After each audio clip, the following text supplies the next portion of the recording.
So hello guys, it is Shivam here. Welcome to a brand new video. So this is a complete Flutter beginner course that you are simply asking for. So before moving to this course, I want to simply show you the roadmap of what all things we are going to cover on this course. So here you can see that we will simply start with our programming basic, where we are going to cover all the basic thing that you need to simply know to write your first code in VS Code.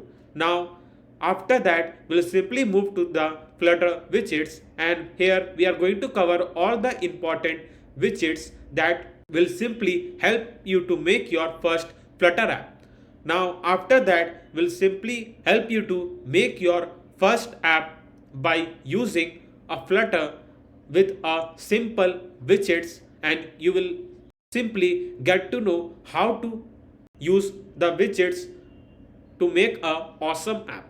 Now after doing this, we'll simply move to our last point, which is an e-commerce app. So in the e-commerce app, I am going to make a complete app from the scratch for you all, and by following that you will get to know a lots of things regarding a Flutter, and you will add some apps to your resume.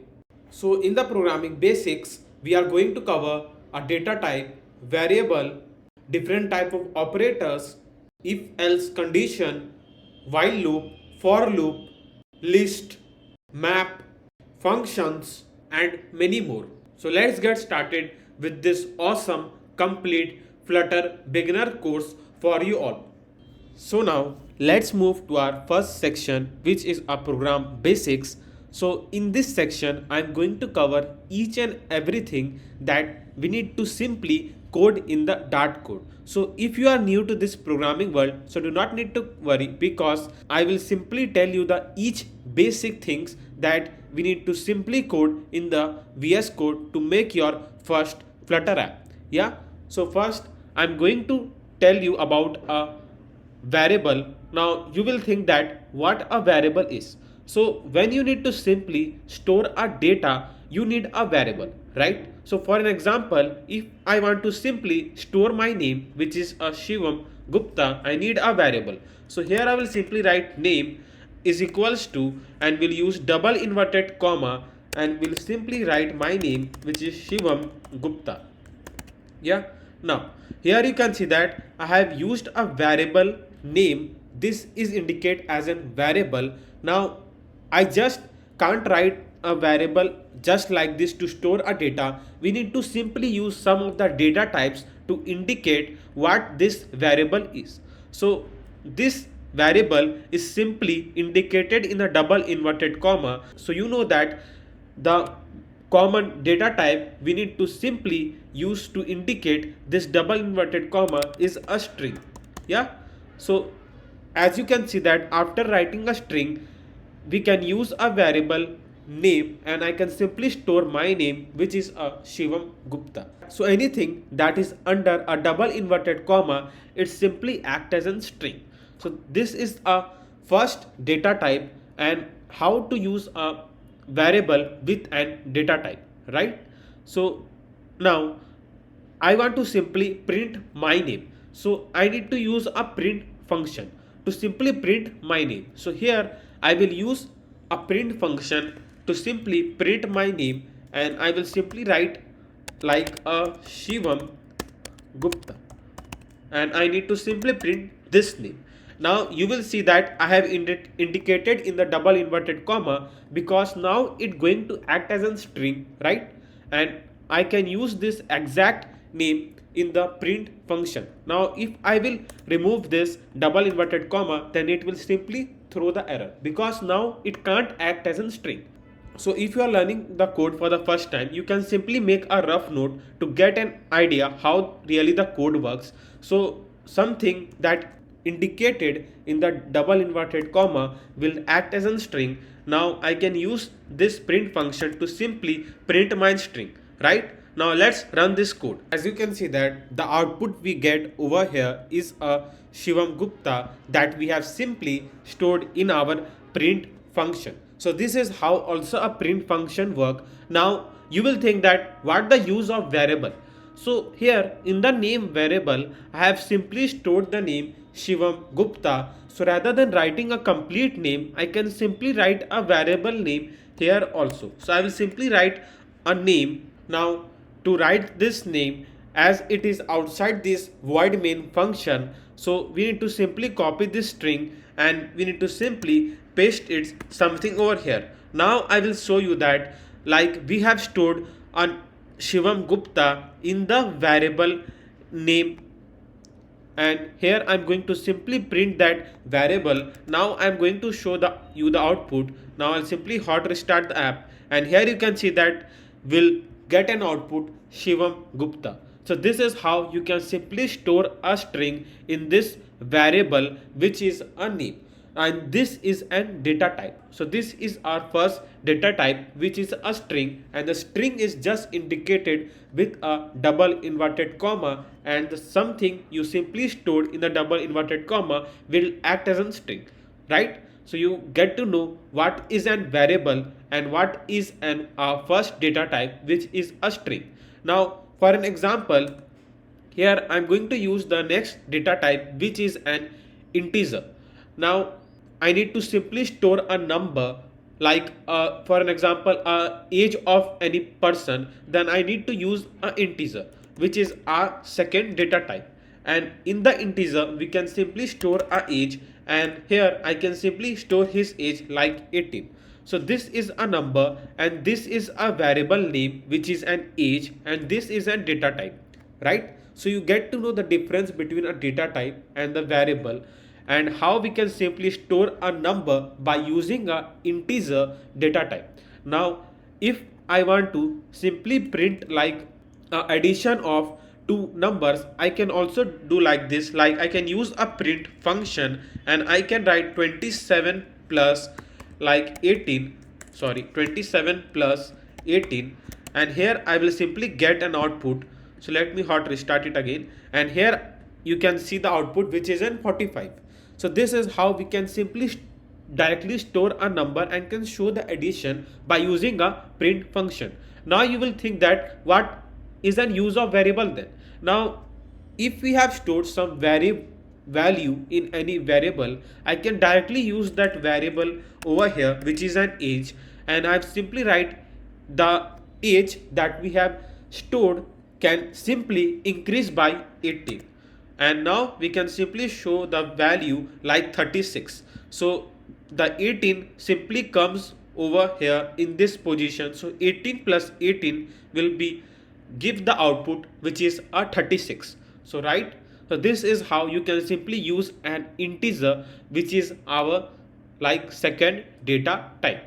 Now let's move forward with our third data type. So for an example, if you want to simply store a currency in like $4 point cents or like 3 rupees dot paisa, so you can do that by using a double. So I will use a double and will can simply set a price of any product by using a double. So I will write a double and will now create a variable name, which is a price, and now we can tell the variable price that it going to act as a double, and now I can simply store a value like for like $3.05, and this is how we can simply store a value in the form of point by using a double data type. So this is our third data type. Now again I can use a print function to simply print our price, which is 3.05.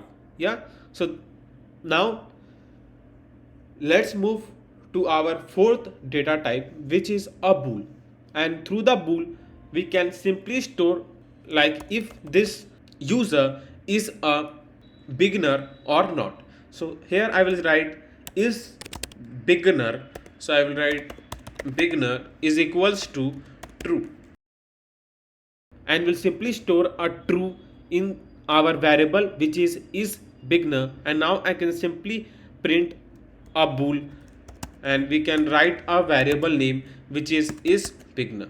Yeah, so this is how you can simply use a print function and I have told you about a basic data types like string, integer, double and a boolean character. And as I have told you that a variable is something where we can simply store a value, and by just passing the data type we can tell that variable like how it's going to work. Like, yeah, so this is a difference between a data type and a variable. I think so this is now much clear for you how to use a data type and what is an variable. Now let's move to our second section of this programming basics, which is a basic math operators. So I'm going to teach you now the basic math operators that we are usually going to use in our Dart code. So for an example, if I want to simply show the addition of two numbers, I'm going to use the operator which is known as an addition. So here I will write 2 plus plus and will write 2, and it will simply give me the value which is a 4. Yeah, so here is a first operator, and I will simply use a print function so that I can show you the case of all the operators that I'm going to teach. So I will simply write 4 plus 4, and here I'm going to get an output which is an 8, right? Yeah, so here you can see that we have simply get an output which is an 8. Now let's move to our second operator, which is an subtraction. So for an example, if I want to simply subtract a two number, I need to use 4 minus 1, which simply get a result like 3, and we can use over here in a print function. So write 4 minus 1, and here I will simply get the output which is 3. Yeah, so this is addition, subtraction. Now if you want to multiply a two number, you need to use a number first and an operator which is our multiplication operator, and here I am going to use the second number, and the output we are going to get is 6, and we can do a same case over here. Yeah, so this is how you can get 6, which is our multiplication operator. Now let's move to our fourth operator, which is an divide. Now if you want to divide a number, then you need to simply use a divide operator, and here is a divide sign, and here I need to write a second number, and the result will get is 2, and you can write same thing over here. Yeah, so this is how you can simply get a result, and you will see that when you are going to use like 8 divided by 4, then you will get a value in the form of double, because you can see it has written 2.0. Now let's move to our fifth operator, which is a module, and module simply gives us the remainder when you simply divide a two number. So for example, if I will simply write 9 and I will pass a module sign, and here I will simply divide a 9 with a 4, so the remainder we are going to get is a 1. So through the divide we simply get a quotient, and through the module we simply get a remainder. So these are the two different cases of using a divide and a module. So here if I will write a 9 module 4, then here I am going to simply get a remainder which is 1, right? So these are the two different cases of how to use a divide and a module to simply get a quotient and a remainder.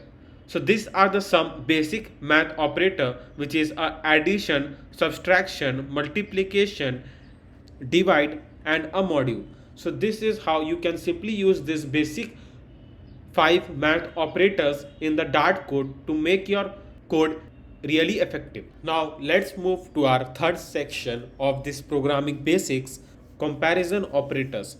So the word comparison itself says that it simply compare two values, right?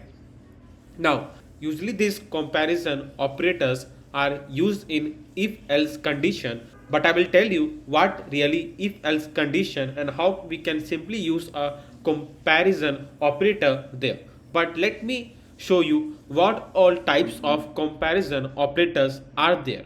So if we want to simply check that if one number is equals to another number, like if both the number simply match with each other or not. So here we are going to use a comparison operator which is double equals to, and here I will simply pass our first number which is an 5, and here I am going to use a second number which is a 5, and now we can simply check that if this two number is equal. So here we don't need to use a single equals to, we need to use a double equals to, because as I've told you before, as a single equals to will simply help us to assign a value, not it will not help us to compare the two values. Now if you will use a double equals to, it will simply help us to compare our two values. Now the result we are going to get over here which is a true.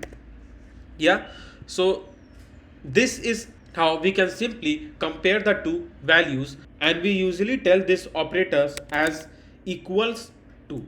So we'll write equals to, equals to, you can say equals to, and here now let's move to the second operator which is not equal to. Now if you want a case like to check if first number should not be equals to another number, now the sign we are going to use like here to exclamation mark equals to, and here I am going to write a second number which is 3. So here I will simply write like not equals to. So I will write not equals to.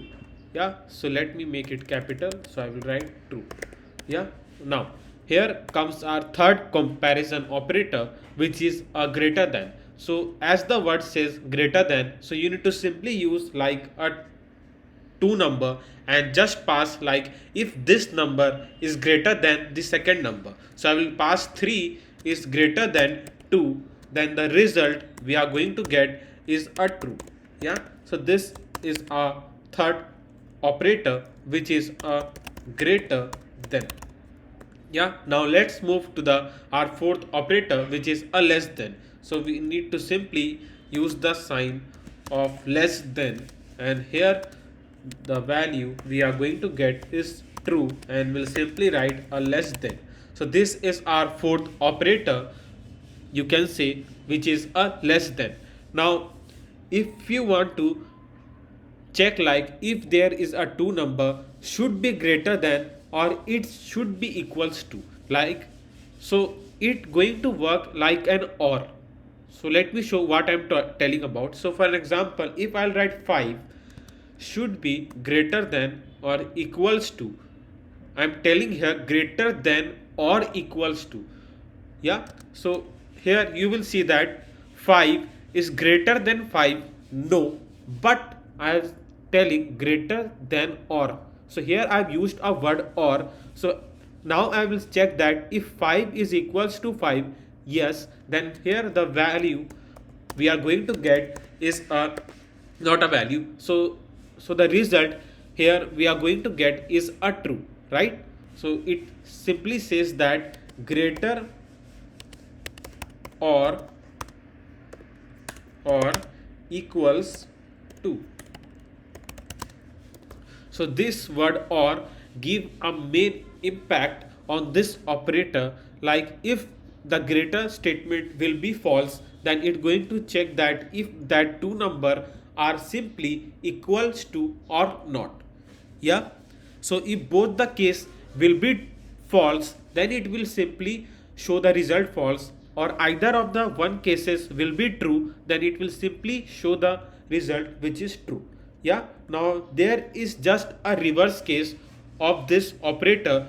Here I will simply write 4 is less than or equals to, and here I am going to pass 3. So the result I am going to get will also be true, because though it is not equal, like this number is not equals to this number, but 4 is simply here I will write 3 and here I'll write 4. Yeah, so 3 is less than 4.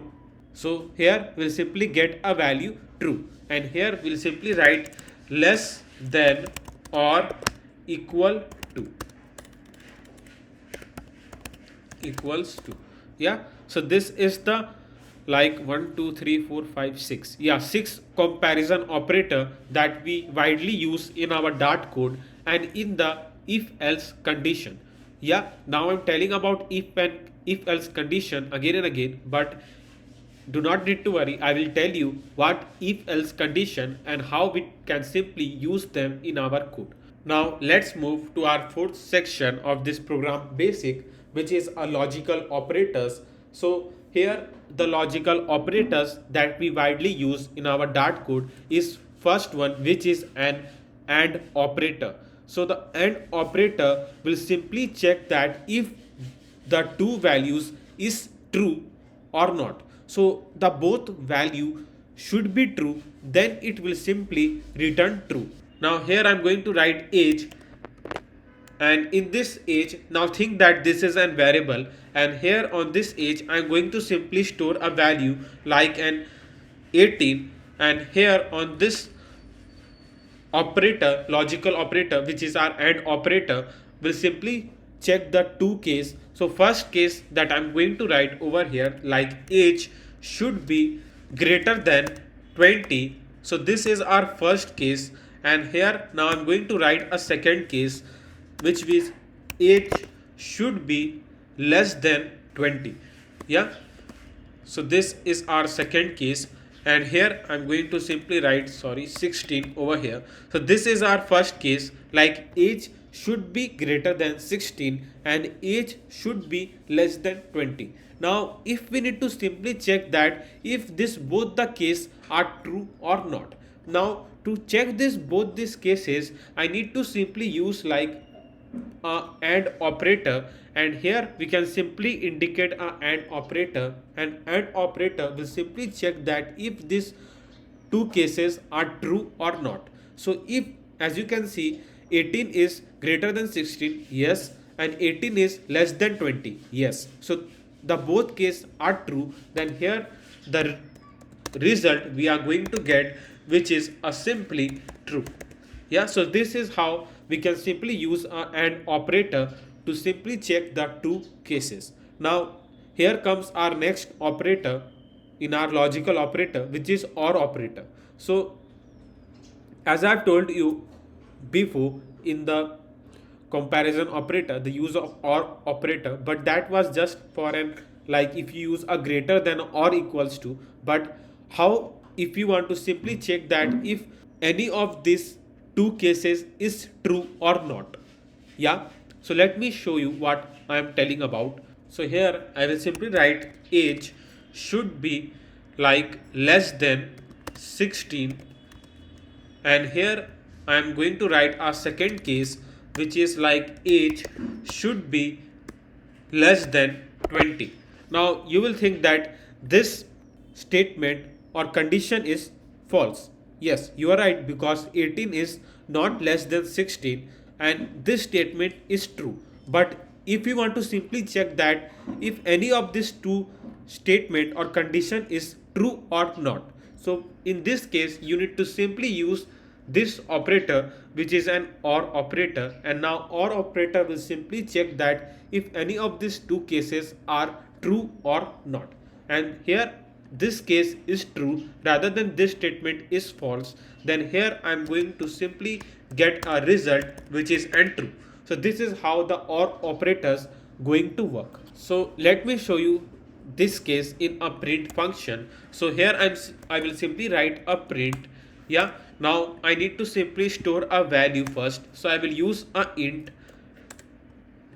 So I will use a int age, and here I'm going to store a value 18, and here I'm going to use this exact case and will simply print it over here, and now I'm going to check that what result we get.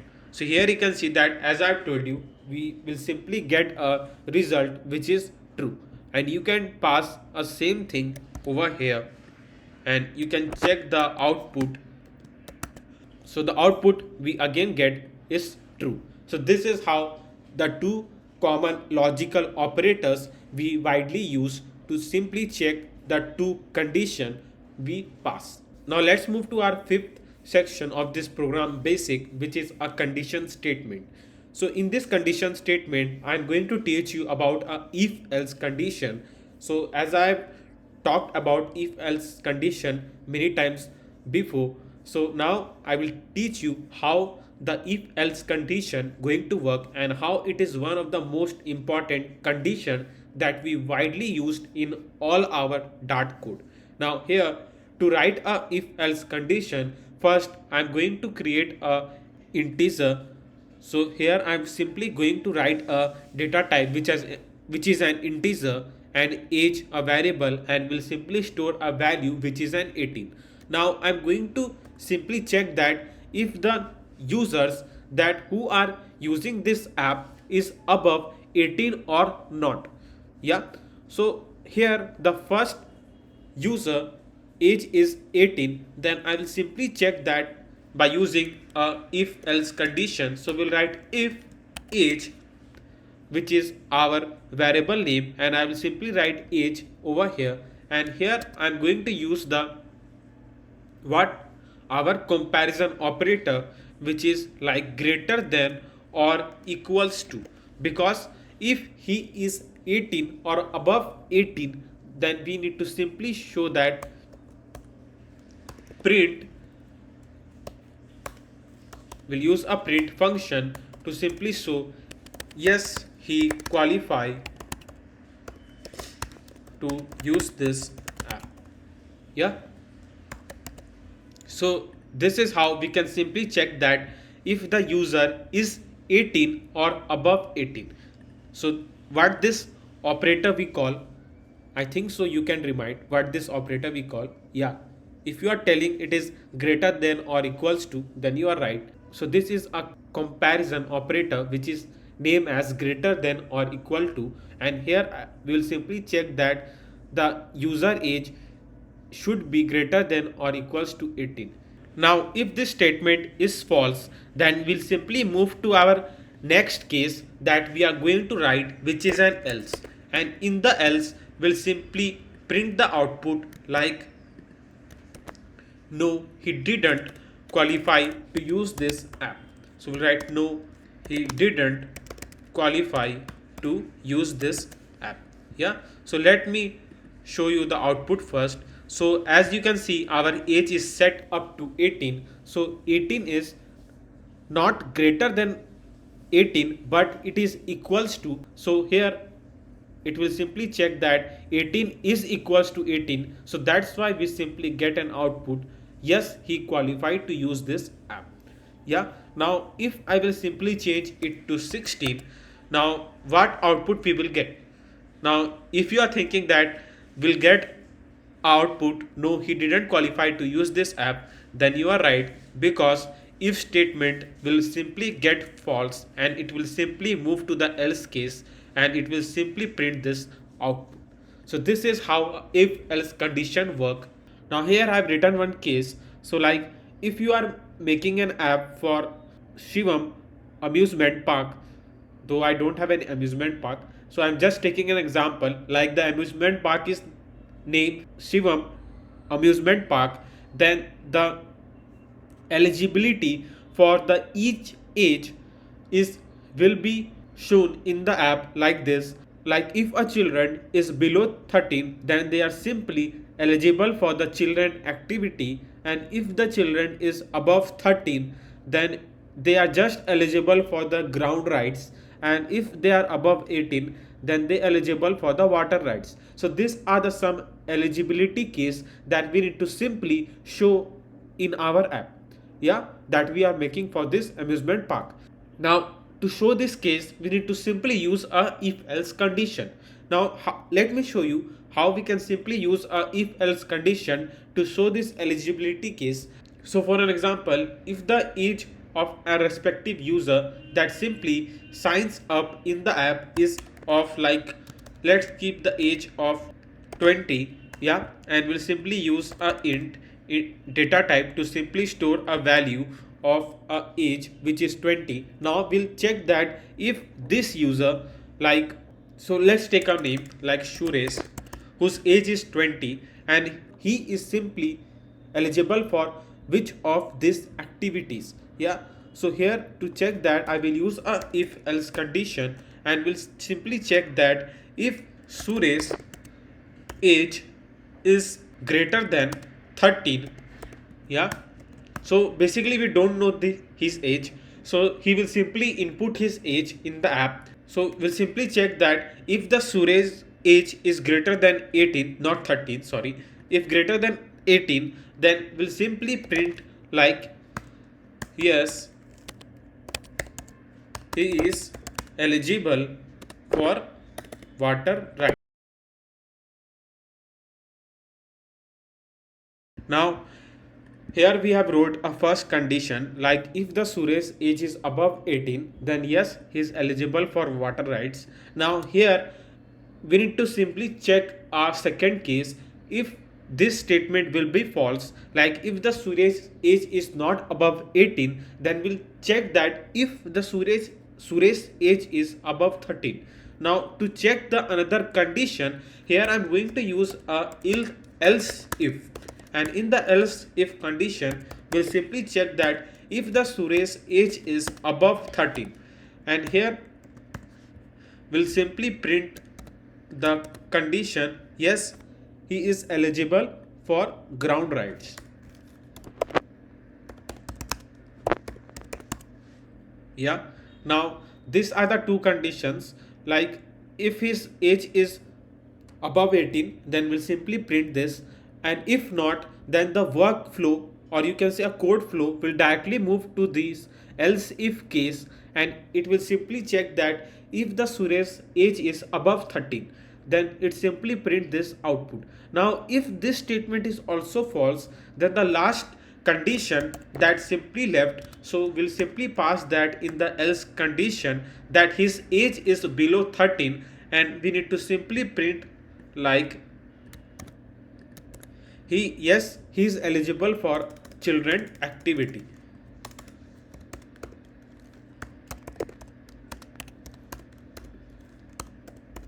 Yeah, so this is how we can simply write a condition by using the if else condition. Now let me show you the output, because we have simply set up the Suresh age up to 20. Now we'll simply hot restart the app, and here you can see that yes, he is eligible for the water rights, because as the condition for this amusement park is like if the user age is above 13, he is simply eligible for the water rights. So here we simply get our output yes, he is eligible for water rights. Now let's make a Suresh age up to 12, and now let's check the case, and we'll simply get like yes, he is eligible for a children activity. Now his age is below 13, so he is just eligible for a children activity. Yeah, so this is how we can simply print this. Now let's keep the age 15, and let's check our second case. Yes, he is eligible for the ground rights, because his age is less than 18 but his age is more than 13, so that's why it simply moved to the else if condition. Now let me explain you how the code flow work over here. So for an example, in the if condition you have written this condition, and if this statement is false, then the workflow will simply move to the else if condition, and here it will simply check that, and if this condition is also false, then it will simply move down.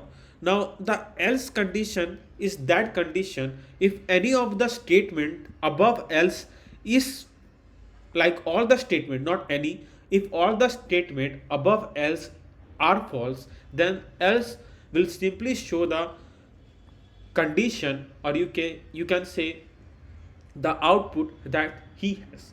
Yeah, now I think so you are much clear of how to use a if else, and how to simply make your coding really awesome by using a if else condition. Now let's move to our sixth section of our program basic, which is a while loop. Now I have taught you about a if else condition. So the if else condition work in a one flow, but if you want to simply print a series of a number, you need to simply run the code again and again. So while loop itself says that it is a loop, so it keep on running again and again until the condition is false. So this loop is very necessary for us to simply print some of the series. Yeah, so let's move and write a code for our while loop. So here I will simply write a while, and in the while loop I'm going to simply print the series of a number from 1 to 10. So here I'm going to use a integer I. So here first I'm going to write an integer, and will simply use a integer data type and a variable which is I, and in the I am simply going to store a value which is 1. And here, as I told you, we'll simply print the series of a number from 1 to 10, like 1, 2, 3, 4 up to 10. Then, so once the I reaches to 10, we need to simply close that while loop. So here I will simply write a while, and will say that in the condition. So here in the condition we need to simply write I should be less than or equals to 10, because we need to simply print up to 10. Now here I need to simply use a print function so that I can show you what all numbers that we are getting in the I. Now we need to simply increase the value of I by 1. So here I will simply write I is equals to I plus 1. Now this will simply increase the I value to 2, 3, 4 like this. Now if you don't want to write like this, you can also write like this in a short form. It will also increase the value by 1, I plus plus. You just need to write I plus plus. Yeah, so I will simply write I plus plus over here to simply increment the value by 1. Yeah, now let's test this case. So I'll simply hot restart the here app again, and now you can see the value which is 1, 2, 3, 4, 5, 6, 7, 8, 9, 10. So let me explain how this while loop works. So for an example, if the I value is 1, like we have set the I value 1, so 1 is less than equals to 10, yes, then it will simply move over here and it will first print the value of I which is 1. Now it going to simply increase the value by 1, and now I is equals to 2. Yeah, now as I've told you, this is a while loop, so the loop will work something like this, and now this function will go over here, or you can say the flow of the code will go something over here. Now 2 is less than equals to 10, yes, then it will simply print the I to 2. Now it will again increase the value to 3, so it will go up to 10. Now once the value is 10, it will simply go over here. 10 is less than equals to 10, less than or equals to 10. So it is not less than, but it is equals to 10. So that's why it has simply print the value up to 10. Now when it will be 11, then 11 is not less than 10 nor it is equals to 10.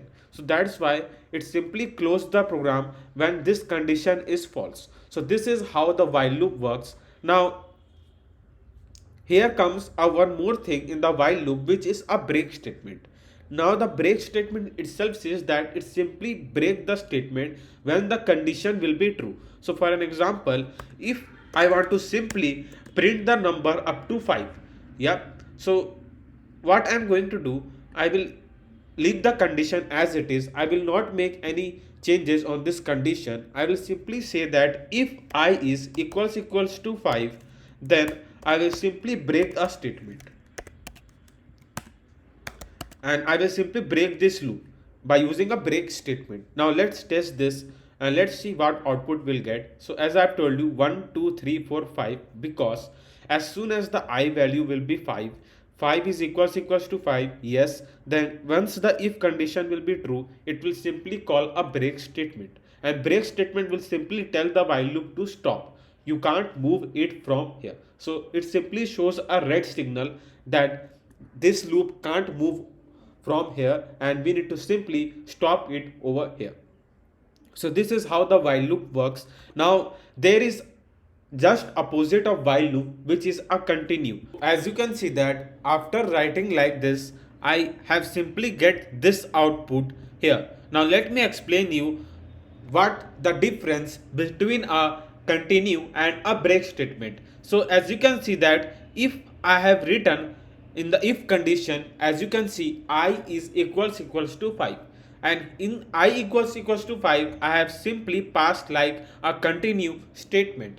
Now the continue statement will simply skip the process, like for an example, as let's start from the beginning. So I is equals to 1, so I 1 is less than equals to 10, yes. So here it simply shows I plus plus, and 2 is not equals to 5, yeah. So this statement will be false and it will simply print I. So that's why you are seeing 2 here. Now 3 4, now when the I will be 5 by using I plus plus, then 5 is equals to 5, yeah. Now once the statement is true, then it will simply call this continue statement. Now this continue statement will simply skip the process that he have after this if condition. That's why you can see that 2 3 4, and once it I was 5, it simply skip the process and it doesn't reach till print, and that's why the execution simply move from here to here. And now 5 is less than equals to 10, yes. Then 5 I plus plus, I is equals to 6, and that's why this condition will be false, and that's why you simply see a 6 over here, not 5. So continue statement will simply tell that to keep on moving the loop, do not stop the loop, but simply skip the case if we have find any of the condition is true. I think so. Now you get a big difference between a break statement and a continue statement. So the break statement will simply close the whole loop, but continue statement will skip the process and it will say that a while loop to keep on moving until the condition is false, yeah. So this is a big difference between a break statement and a continue statement. So you can simply use a break and continue statement to simply make your work easy in the Dart code, yeah. So this was all about a while loop, a break statement and a continue statement. In this seventh section I have simply wrote our second loop, which is a for loop. So in the for loop you don't need to pass a variable outside the condition. Let me show you what all I'm talking about. So let's remove this while loop, and here I will simply create a thing for a for loop. So to handle a for loop I just need to write a for, and here I will simply give a variable inside a for loop.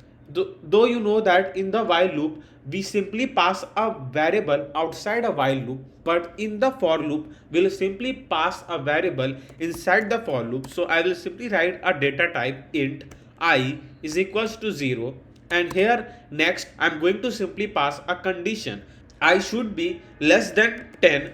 So this is the one most important thing. So for an example, if you are writing a variable over here and you need to simply write a next condition, don't separate it with a comma because it will simply throw the error. So use a semicolon over here, and here we'll simply write that I should be less than 10 and again semicolon. Now we can simply pass a increment operator over here. So I will simply use I plus plus, yeah, something like this. Now I can use a bracket, and now I can simply print I. So this is just a 2 line to simply write a for loop and print the series of number from 0 to 9, or if you will pass equals to, then you can simply print from 0 to 10. So you can see that there is a lots of difference between a while loop and for loop. Most of the developers are widely use the for loop over a while loop because as you can see that to write a syntax for the for loop is very easy rather than writing a syntax for a while loop, because in the while loop you need to pass a lots of thing. Rather than a for loop you can simply pass a like data type, a condition, a increment operator into a one statement. So this is a big difference between a for loop and a while loop, and I have also told you why the most of the developers used a for loop rather than a while loop. Now let me show you the output that we will get here. So here you can see the output 0 to 10, and we can simply print a series of a number from 0 to 10. So this is how you can simply use a for loop. Now this is a for loop, but you will see that there is one more thing in the for loop, which is a nested loop. Now you will think that what is nested loop? So nested loop is something where you will simply combine a one loop over the another, something like a stack widget. But don't get confused with a stack widget. I'm going to cover a stack widget also, like different type of widgets that we widely use in Flutter. So here it has written a for loop. Now inside this for loop, I'm going to write a second for loop, which is for int y equals to 0, and we'll simply write y, and here I will print a number up to 2, and we'll simply write y.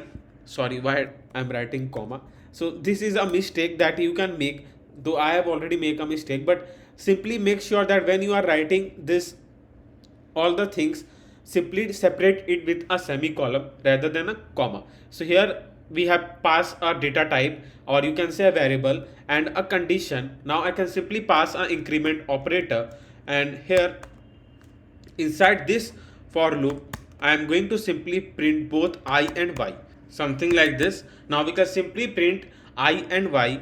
So let me show you the output first, then I am going to explain how the nested loop works.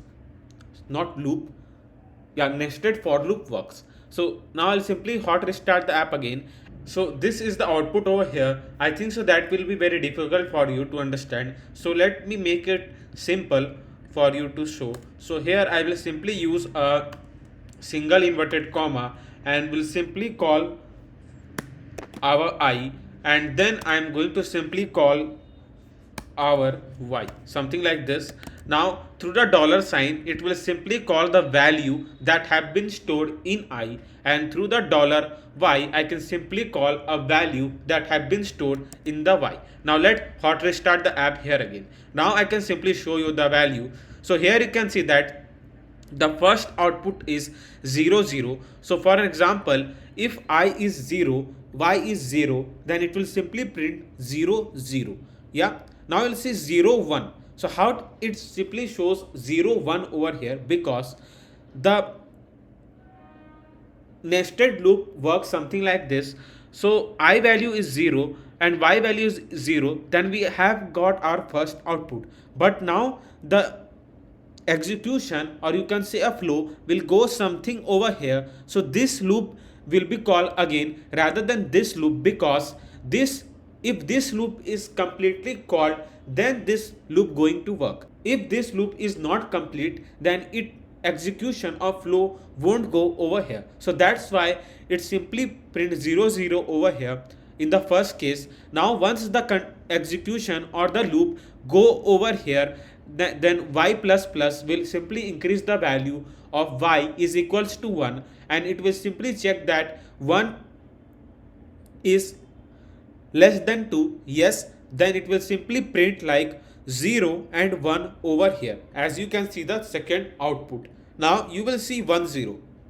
Now once it had simply print 0 1, the execution simply go over here, and it will simply do y plus plus. Now the value of y is 2. So 2 is less than 2, no. So once this condition will be false, then the execution will simply move over here, and I value will simply change from 0 to 1, and the same thing happens after this. So you can see the I value is 1, now the y value is 0, now 1 1, and again 2 0 2 1 3 0 3 1 4 0 4 1, and it will go up to 10. So this is how the nested loop works. I hope that it is much clear to how to use a nested loop.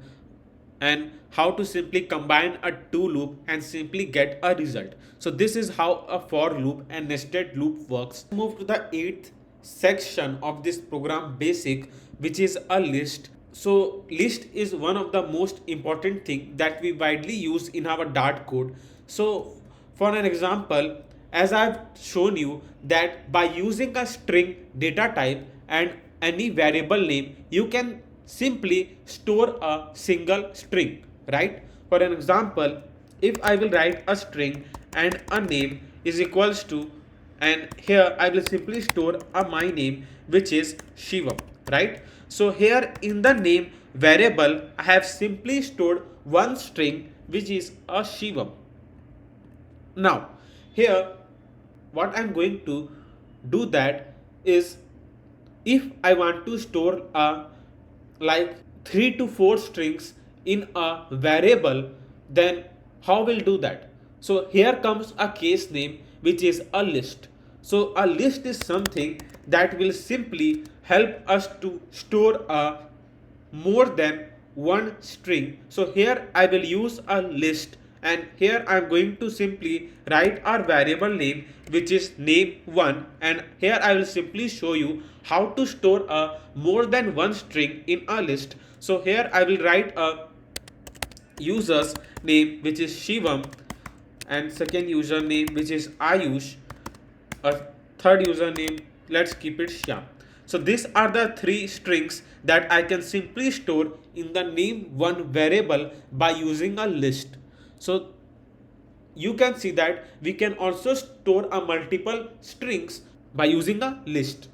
Now here, if I will tell you that to simply print a first string in this list, so what you will do? So let me show you what you will do. You will simply write a print, and here you will write name1 which is our variable name, and you will use a square bracket to indicate as a list. Now here you are going to simply write a value of the string you want to print. So you will think that, as I told you, I want to simply get a first string in the name1 list, then you will see that like Shivam has asked me the first string of the name1 list. So I will simply write a number 1 over here, and I will simply get a first string. So let me show you the output first.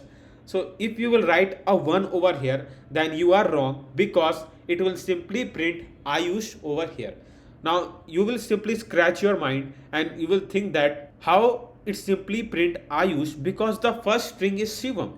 So it won't work as you are thinking, because it simply starts from 0, 1, 2.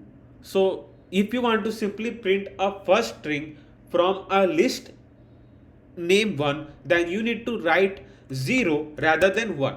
And now let me hot restart the app again, and here you can see that I have simply get a value, or you can say a string name which is Shivam.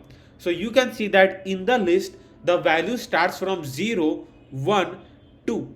Yeah, so keep on mind, like when you want to simply print a first string from any list, then you can use like name1 0, because it simply starts from 0. Yeah, I hope that it is much clear.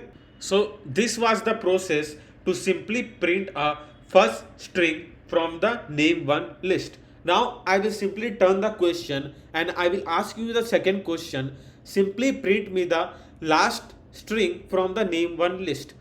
Now if you don't know the list size, for an example, here you can see that 0, 1, 2, you will simply write like name1 like this, and you will simply use a square bracket and you will write 2 to simply print a last string which is a Shyam. It is correct, but if you don't know the size of a list, like it is like 100, 200, 300, but you don't know the list accurate size, so how to print a last string from the name1 list? So you can simply do that. First I need to simply get a name1 length.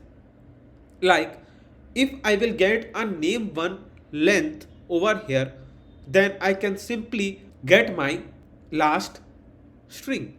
Now let me first show you the name1 length function will do. So I will simply write my variable name, which is name1, and here I will pass the length, and here I will simply get a output of my name1 list. So let hot restart the app, and here you will get a 3.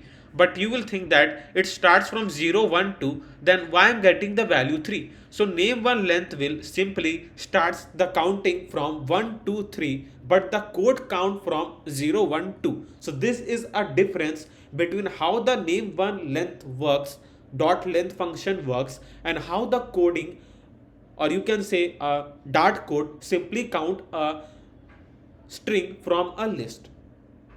I hope that it is much clear. Yeah, now let's come to our main question, like how to simply print a last string from the name1 list. So first I will simply get a length of my string. Now if it simply decrease by 1, because as the coding language simply count the first string 0, then I need to simply pass a -1 over here. Now here, to get the string from the name1 list, then I need to simply use a square bracket, and I need to pass a variable name, and here I will simply hot restart the app again, and here you can see the output, which is a Shyam. Yeah, so this is how I can simply get a last string of any list. There are some more functions that simply make your list function very easy. So for an example, let's keep that this is a club. So let me change the variable name1 to club. Yeah, so for example, this is a club, and the club member are Shivam, Ayush, and Shyam. Now here I've got one question to simply check that if the name variable like Shivam is a member of the club or not. So I will simply ask you one question, like Shivam is a member of the club or not. So here you can see all the members that present in the list name club. So to simply search that, I will just write like this, which will be club dot contains, and here I will pass a name. So here it simply says that if the club list contain has the name Shivam in it or not. So here you can see true, because as you can see that Shivam is already present in this club list. So this is how you can simply check that if the specific string is present on that list or not. So there are a lot more functions that you can simply use in a list. So for an example, if you want to simply remove a string from a list, then you can use a dot remove function, and you can simply pass a string over here. So if you want to simply remove a Shivam as a member from this club, then you can directly use dot remove function, and it will simply remove that string from a club list. So these are the some functions that simply make your list very easy. Yeah. Now let's move to our ninth section of our program basic, which is a map. Now a map is something that will be very important when you are adding a backend.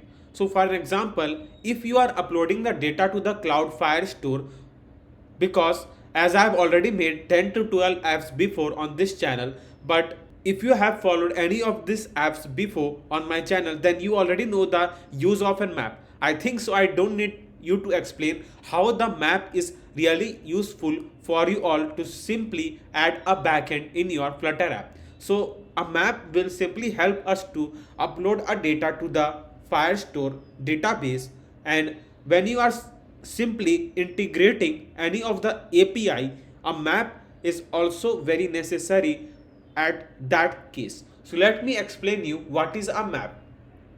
So map is a combination of key and value pair. Now let me show you what is key and what is then value. So here I will simply write a map. Yeah, and I just write a map and will use a greater than and smaller sign, and here I will simply write a key and value pair. So our key will be in the form of string. So I am writing a string over here. Now once I have written key, now I need to simply write a value. So I need to simply store a value in a dynamic form. Now you will think that what is dynamic? I didn't hear anything about this word which is a dynamic. So let me explain you a dynamic.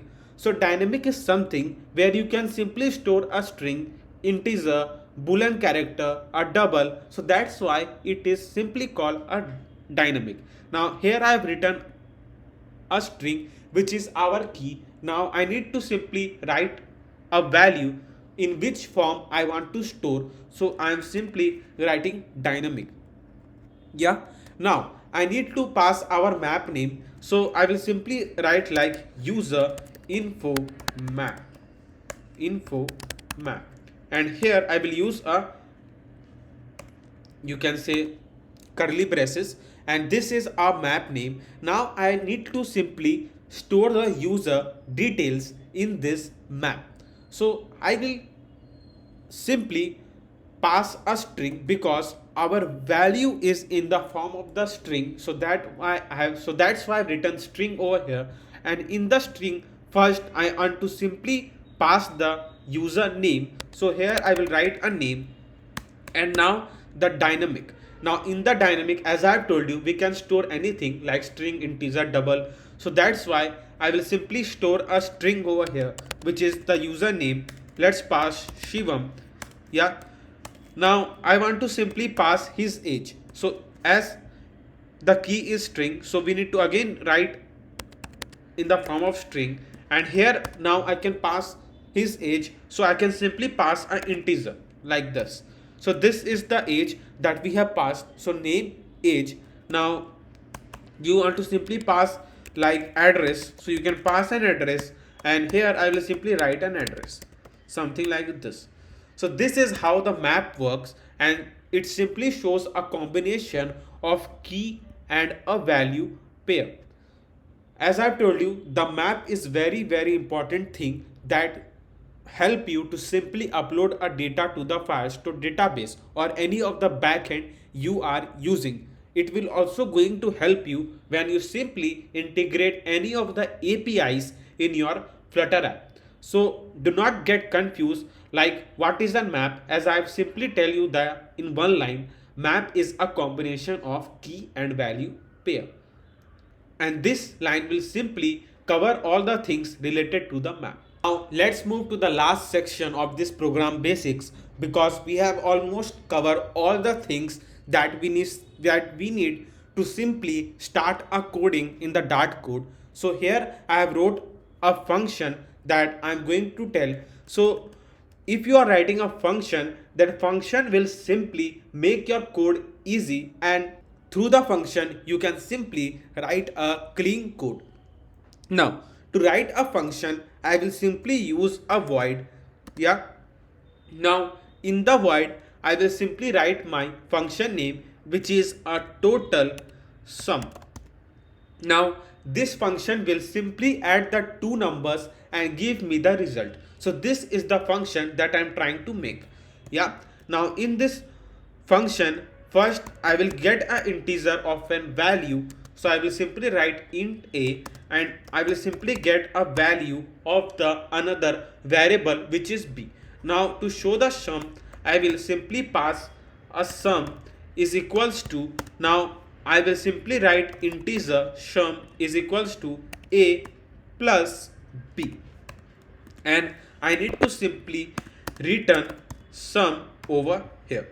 Now here comes a main thing that I'm trying to teach you, is that if you are passing a void and you are thinking that I can use a return function, then you are wrong, because a void will simply don't allow to return any of the process that you are running on that function. So if you want to return a value, then do not pass a void over here, then it will simply remove that error, right? Now let's call this function over here. So I will simply write a function name which is total sum, and here I'm going to pass a value which is 10, and a 12. Now let's run the code and let's check the output over here. So let me print the sum because I didn't get a print.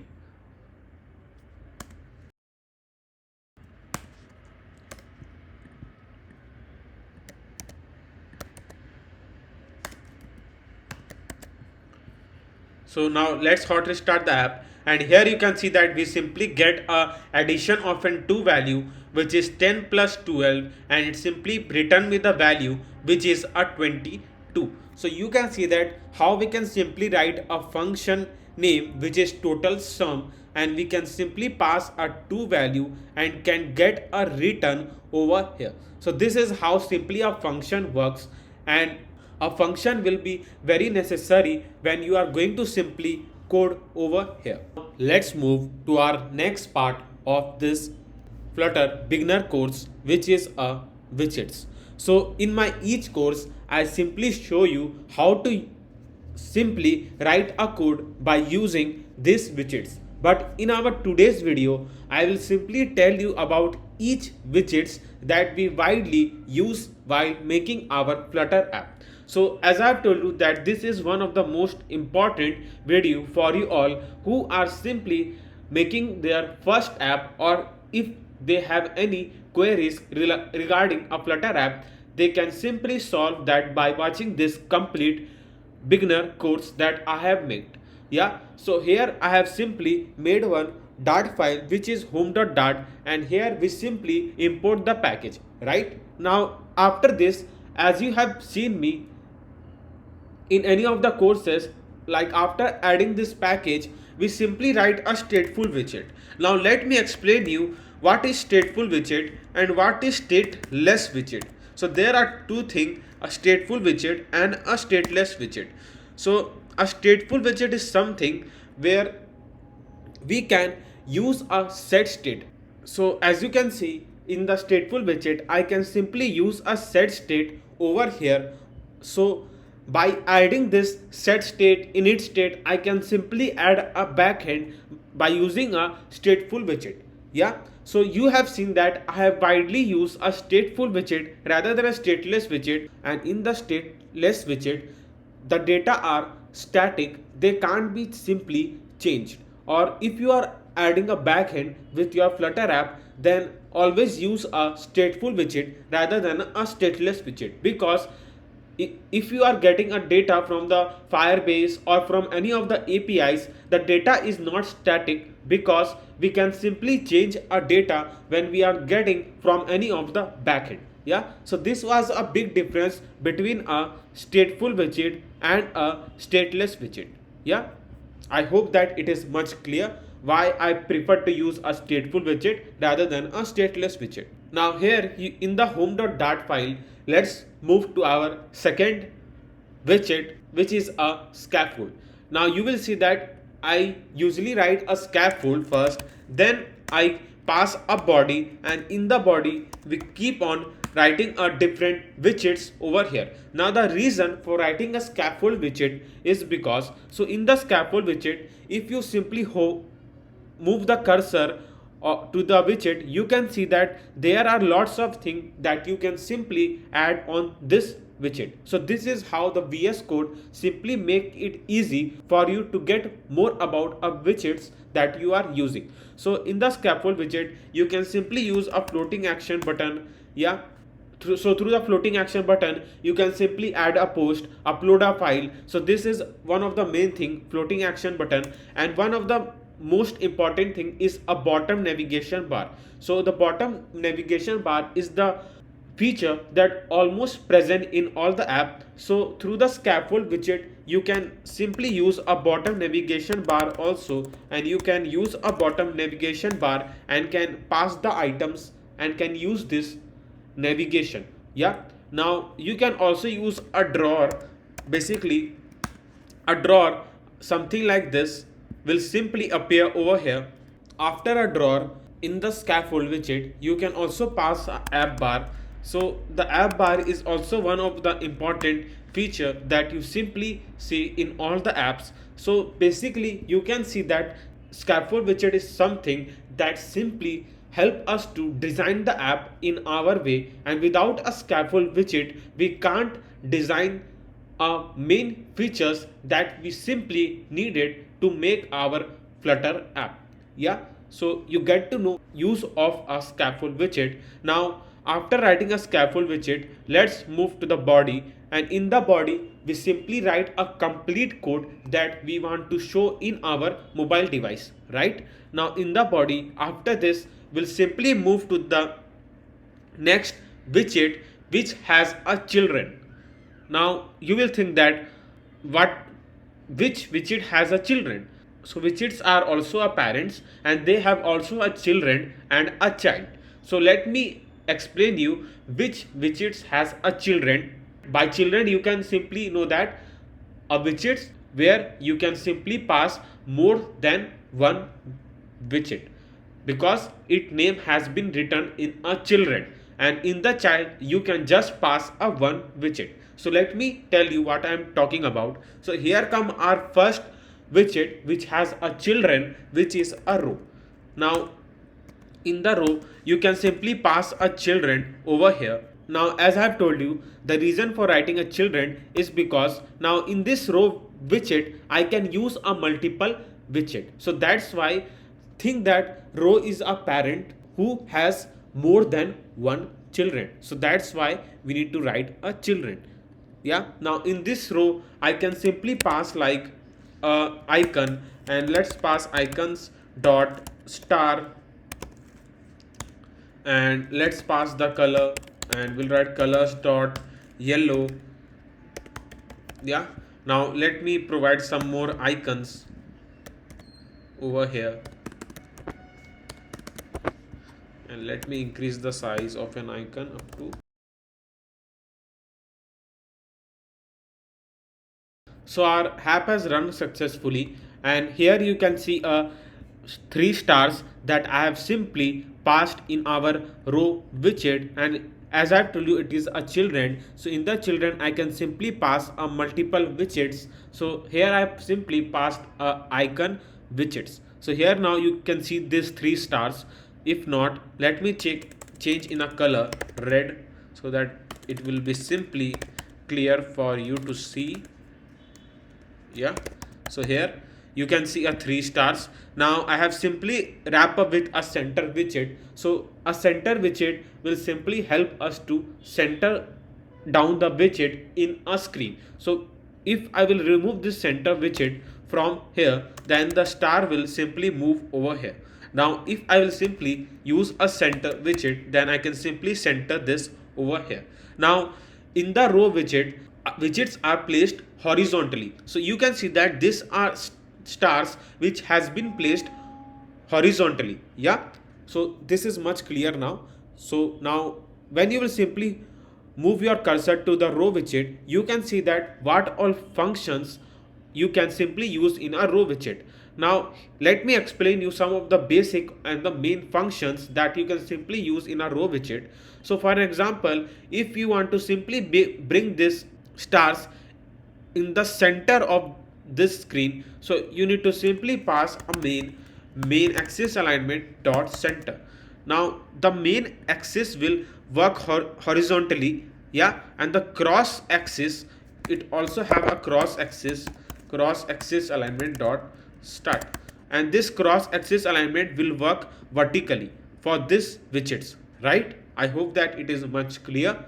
Yeah, now if you want to simply provide a space between this all the widgets, you need to simply use dot, and you can see you can simply pass space around, space between, space evenly. Let's pass space evenly over here, and you can see that we can give a even space between these 3 widgets.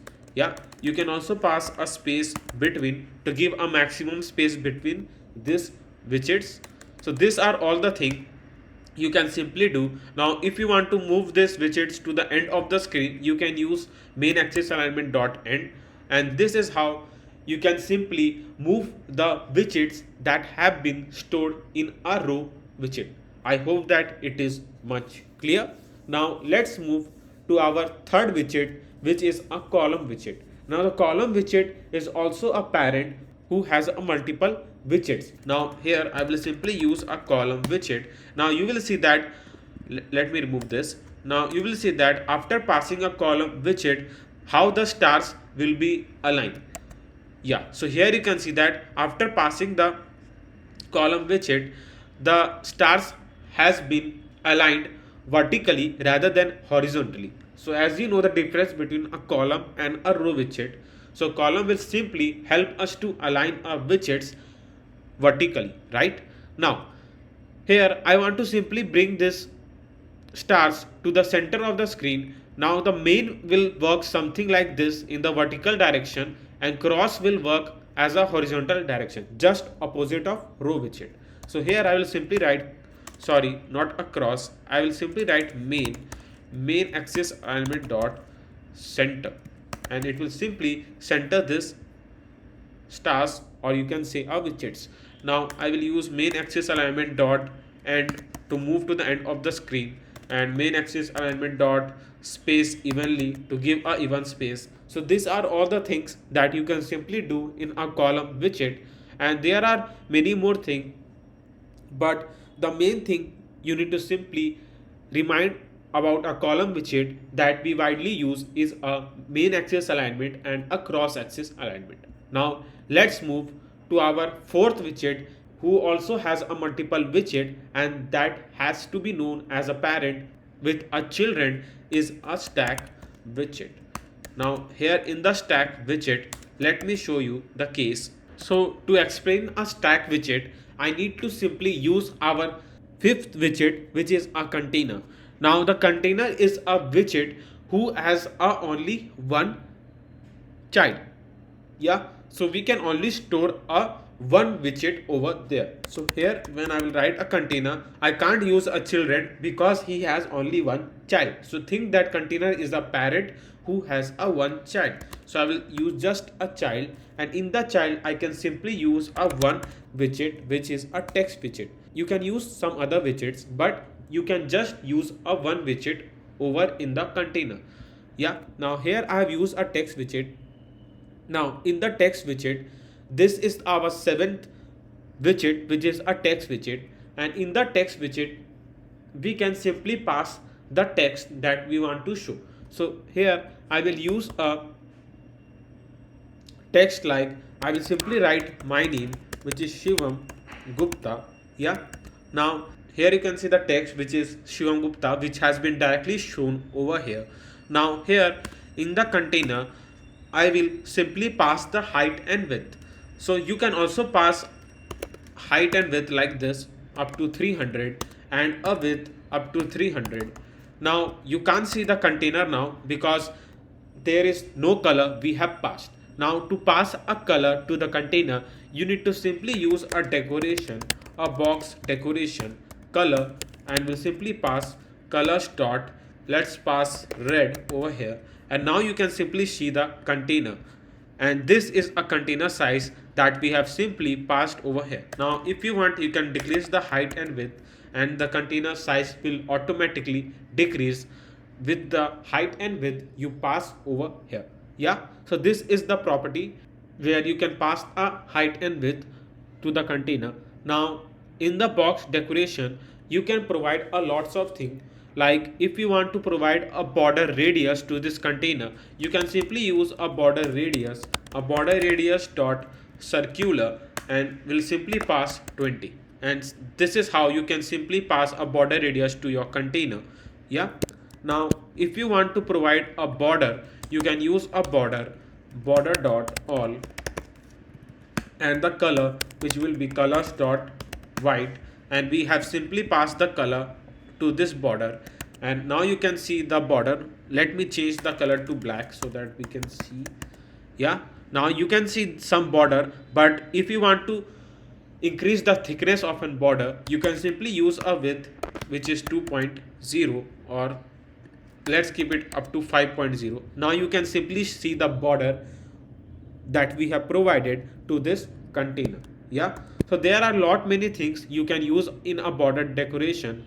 Like a box decoration, sorry, you can also pass an image. And for example, if you want to simply give a shape to this container in a circle or rectangle, you can use a shape. You can use a shape box shape dot circle. But if you are passing a shape box shape dot circle, please make sure that you won't pass a border radius, because it will automatically change in a circle. So remove a border radius from here, and it will simply change your container to a circle and save with a rectangle. Yeah, so these are the two things that you can pass to give a shape to your container. Yeah, now this was some basic things that we widely use in a container. Now when you will see in the container, there are many more things, but we have covered a basic thing that we simply need. Yeah, now let's move to the text widget. Now if I want to simply center the text widget over here, you already know that you can use a center widget, something like this. And here, if you want to see the change the color of this text widget, you can use a style, a text style. And in the text style, you can pass a color, and we'll pass colors dot white. Now you can pass a font weight also. We'll pass a font weight. So font weight will simply help you to provide a different variation to your text that you have passed. Yeah, you can use font weight dot bold, font weight dot w500. So these are some of the variation, or you can say a thickness of an text widget that you can simply manage. Yeah, right. Now if you want to see increase a font size, you can use a font size. It is 30.0. Let's pass 30.0, or you can use 20.0. Now you can simply see the text clearly. And there are many properties that you can use in a text style, like font size, font weight, I've already told, letter spacing, word spacing. Yeah, so these are all many things that you can simply pass. Now in the decoration, I will write decoration, a text decoration.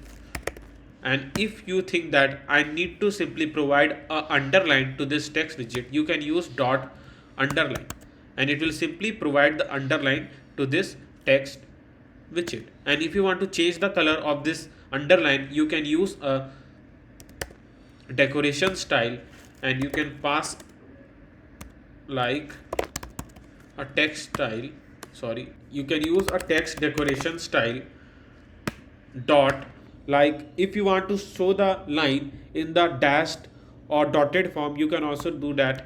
You can use like this. I think so it is clear or not. So you can also pass the text underline in a dotted form, or many more thing. You can pass a decoration colors dot white, and you can simply change the color of this underline you have passed. Yeah, so these are all many things that you can simply do in a text widget. Like you can also pass overline. It will simply move the line above this text widget. And you can also write like this also, underline, line through, something like this. You can provide a line through to the text you have passed over here. Yeah, so this was all the basic things that we need to simply learn in a text widget. Now let's move, as I was teaching about a stack widget. So while covering a stack widget, we have simply covered a container and a text widget, right? Now let's move, and here in the stack widget, I'm going to simply create one more container over here. Yeah, now here I will simply change the color of an second container to black.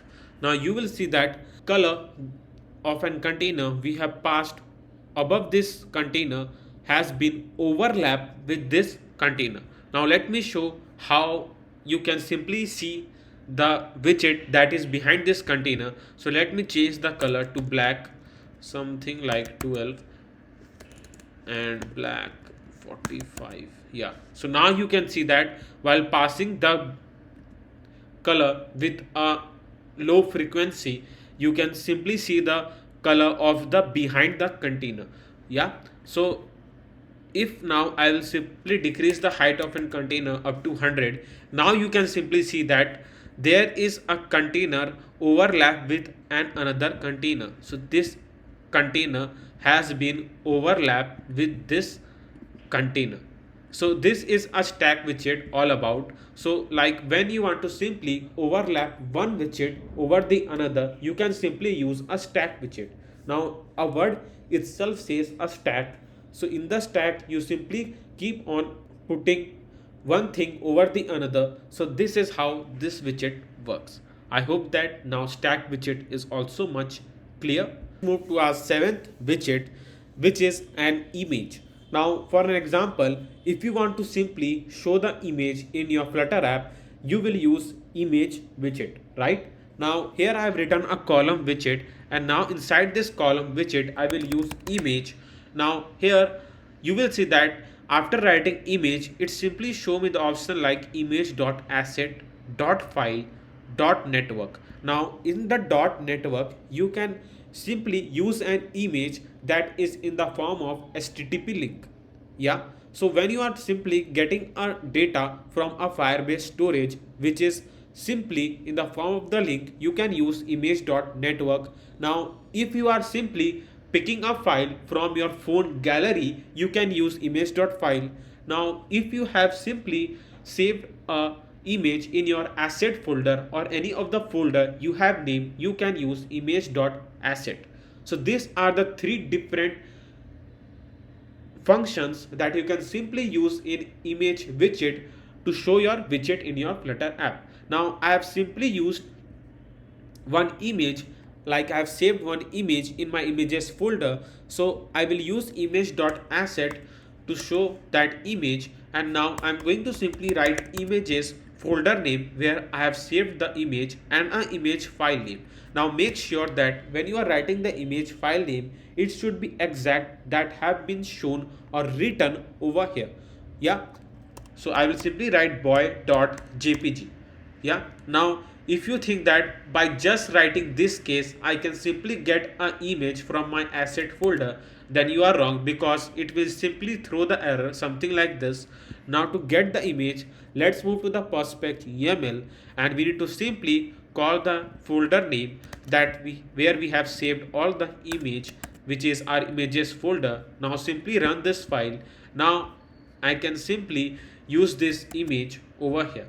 So this is how we can simply use an image by saving in any of the folder, yeah, by using image.asset. Now once the image have been shown, you want to simply increase the height and width of an image. You can simply do that by passing the height, and we'll simply pass the height 40, width 40. Yeah, and you will think that where the image gone. Don't worry, if you are passing the height and width, tell the image like how much size it should take. Like we need to simply fit that image, so I need to pass fit, and we'll write fit box fit dot cover. So we'll simply tell the image to cover the height and width that we have provided over here. So here you can see the image, though it's behind the phone screen. Now here comes a main thing, like you can use a padding widget. So here comes our 8 widget, which is a padding widget, and in the padding I can simply pass a padding dot only from the top, and will simply pass 50.0. So now you can see the image, and the padding simply provide a padding from above this image, which is up to 50, right? Now let's increase the height and width of an image so that I can see it clearly. Yeah, now you can see the image, and there are lot many things like fit box fit dot, fit height, fit width. You can use dot contain. So dot contain will simply set up the image by not reducing the image quality. So dot contain is also good, you can also use that. So cover a fill is something that simply fill the height and width. Fill will not care about image quality or anything, he just need to simply fill the height and width. So here you can see that the image simply look like it is completely stretched. so this simply lose the quality of your app. So the main thing I simply use while using image.asset is boxwidth.cover. So this is the main thing. It simply cover the height and width and also maintain the quality of your image. Now here if you want to provide the border radius to this image, you will think that let's wrap up with a container widget. So you will think that yeah, let's wrap the image widget with a container widget, and we'll use a decoration, a box decoration, and we'll simply pass a border radius, and we'll write border radius dot circular 20, and through this I can simply provide a border to this image. Then you are wrong. You are wrong. Nothing will work over here because the container can't provide a border radius to the image. That's why I usually tell that wrap your image widget with a clip react widget. A clip react widget can simply help us to provide a border radius to our image. So we'll pass border radius dot circular 20, 1 2 3 go. So this is how we can simply provide a border radius to our image by using a clip react widget. Yeah, move to our ninth widget, which is a text field. So here I will simply write a text field. Now the text field is one of the most important widgets that I see that we widely use in our all the apps. So here I will simply use main axis alignment dot center so that I can simply center this text field over here. Now I simply wrap up the text field with a container so that I can provide my color and all to the text field, and we can simply design the text field in our way. So we'll simply pass a decoration, a box decoration. Now the color will simply pass colors dot red over here. So here you can see the container and a text field. Now so this is the color I have used so that I can show you how the text field is working. So after passing a text field, you can see that there is a line.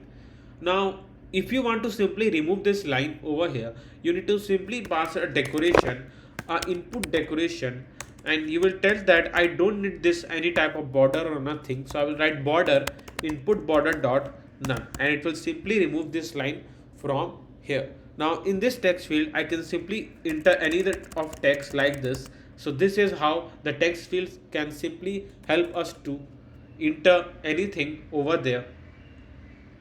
Now if you want to simply provide some icon over here or here, you can use a suffix and prefix icon.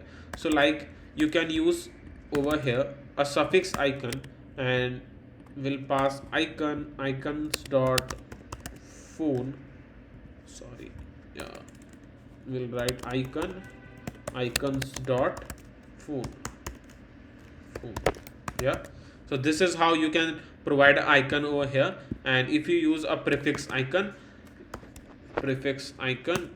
you can provide a icon in a starting position. We'll write mail out.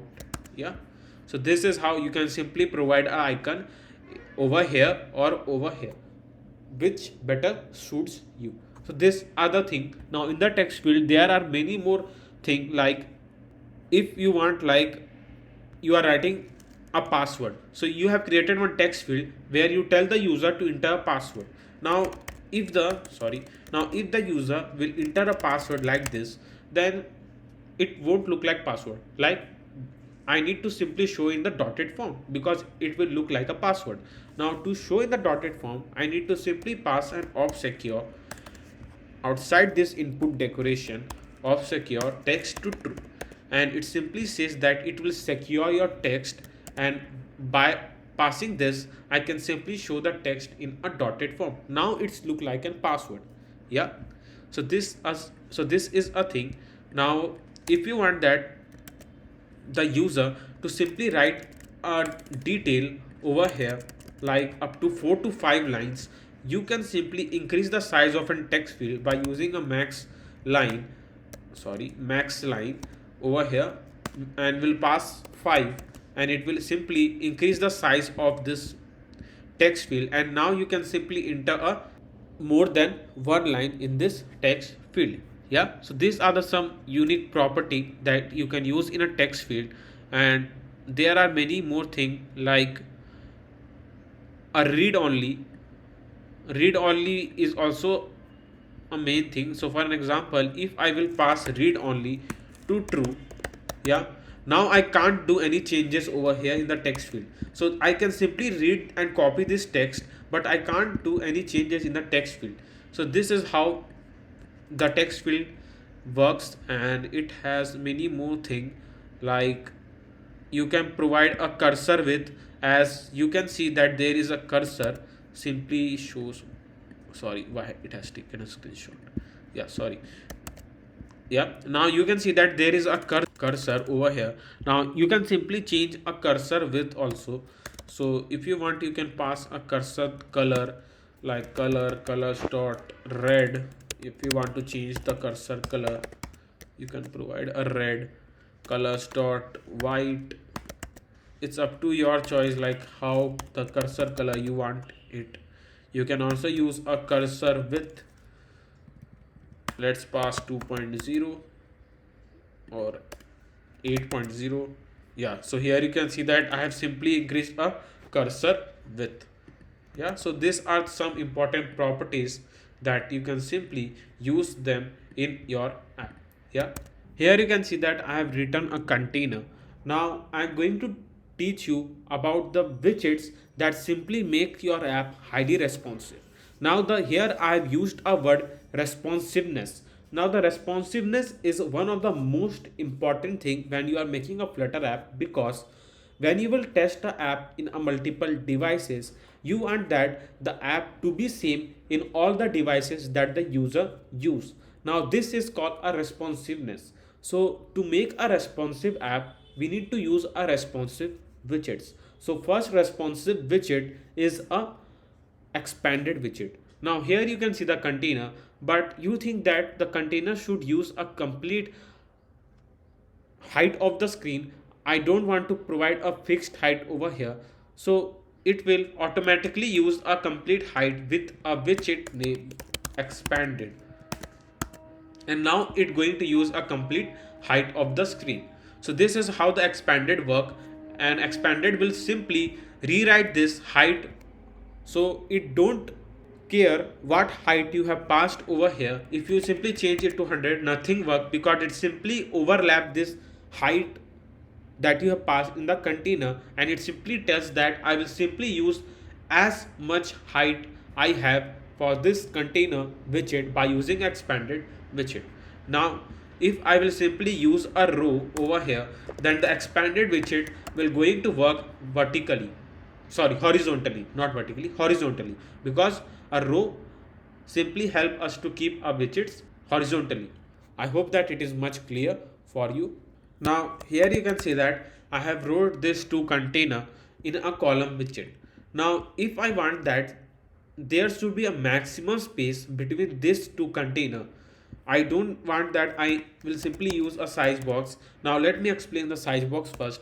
Now if you want to simply provide a space between any widget, you simply use a size box, and through the size box you can simply pass the height like 30.0, 50.0. You can simply pass a space between the two widgets. But if you want that you want a maximum space between these two widgets, then here comes our second responsive widget, which is a spacer. So a spacer will simply give a maximum space between these two widgets, and as you can see that it simply give a maximum space, and this much space is being left after passing this to widget. Yeah, so this is a spacer.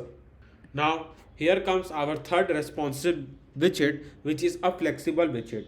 Now the flexible widget, as the word says, it simply provide a flexibility to your widget. So for example, if I will wrap up the container with a flexible widget, and I will simply tell the container to use as much space you want, like I will simply pass fit, and I will tell the flexibility to flex fit dot tight and use as much space the screen has. So as you can see that after passing the height, the width of an container has been changed automatically, and it is trying to take how much space he can. Yeah, because we have passed some of the width over here. Now if I will simply pass 50 over here, then it will simply increase the width of an container.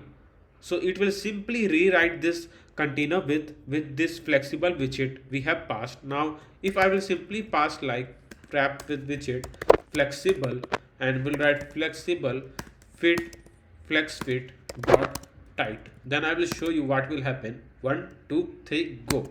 So this, you can see that now the property has been changed to 50-50, because as it's simply flexible widget tell the container to use as much space you have, and the flexible widget also tell this container to use as much space you have. So both the container decided to take let's a 50-50 thing, like 50-50 space, and here they have both have a 50-50 space. Now if I will change the flex fit to loose, then you will see that this container will now take very less space because it has been changed from tight to loose. Now a loose property will simply tell the container to use a minimum space. Yeah, so I think so you get to know a difference between a tight and the loose, how we can simply pass in a flexible widget. Now as we have covered our most of the widgets that we widely used in our Flutter app, so now we'll simply create our first app by using these widgets that I have simply taught you now. But before moving to our first app for this awesome Flutter beginner course, I want to simply tell you that many of the viewers are loving our videos but haven't hit that subscribe button yet.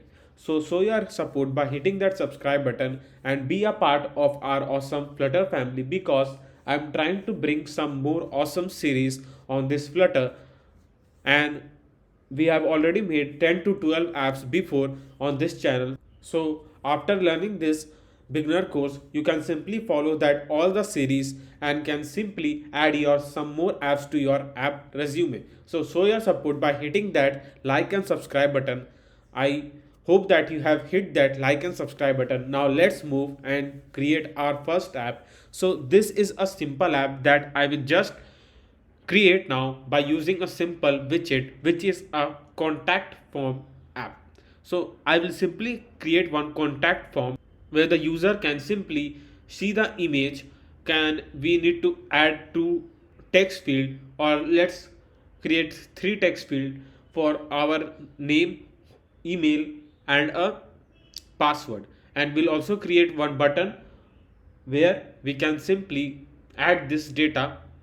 Yeah, so let's move, and first I need to simply show the app bar over here. So I will use a scaffold widget, and in the scaffold widget, as I have told you, we'll simply use a app bar. Now in the app bar I will simply pass a title, and here I will use a text, and I will pass my app name, which will be a contact form.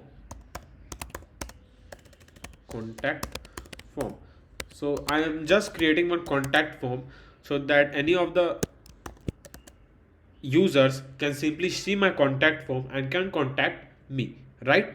Yeah, so here after writing a contact form, I need to simply change a color of this app bar. So here I will simply pass a background color, and let's keep the colors dot blue over here. And now we can simply change the color of an text widget. So we'll use a style, a text style. Now text style, and the color will simply use colors dot white, and we'll use font weight dot bold so that I can see the text clearly. So this is the our app bar we have created by using a scaffold widget. Right now let's move to the body, and here I've written a column widget. Now the reason for writing a column widget, because we want to simply show all the widgets in a vertical form, so that's why I've used a column widget.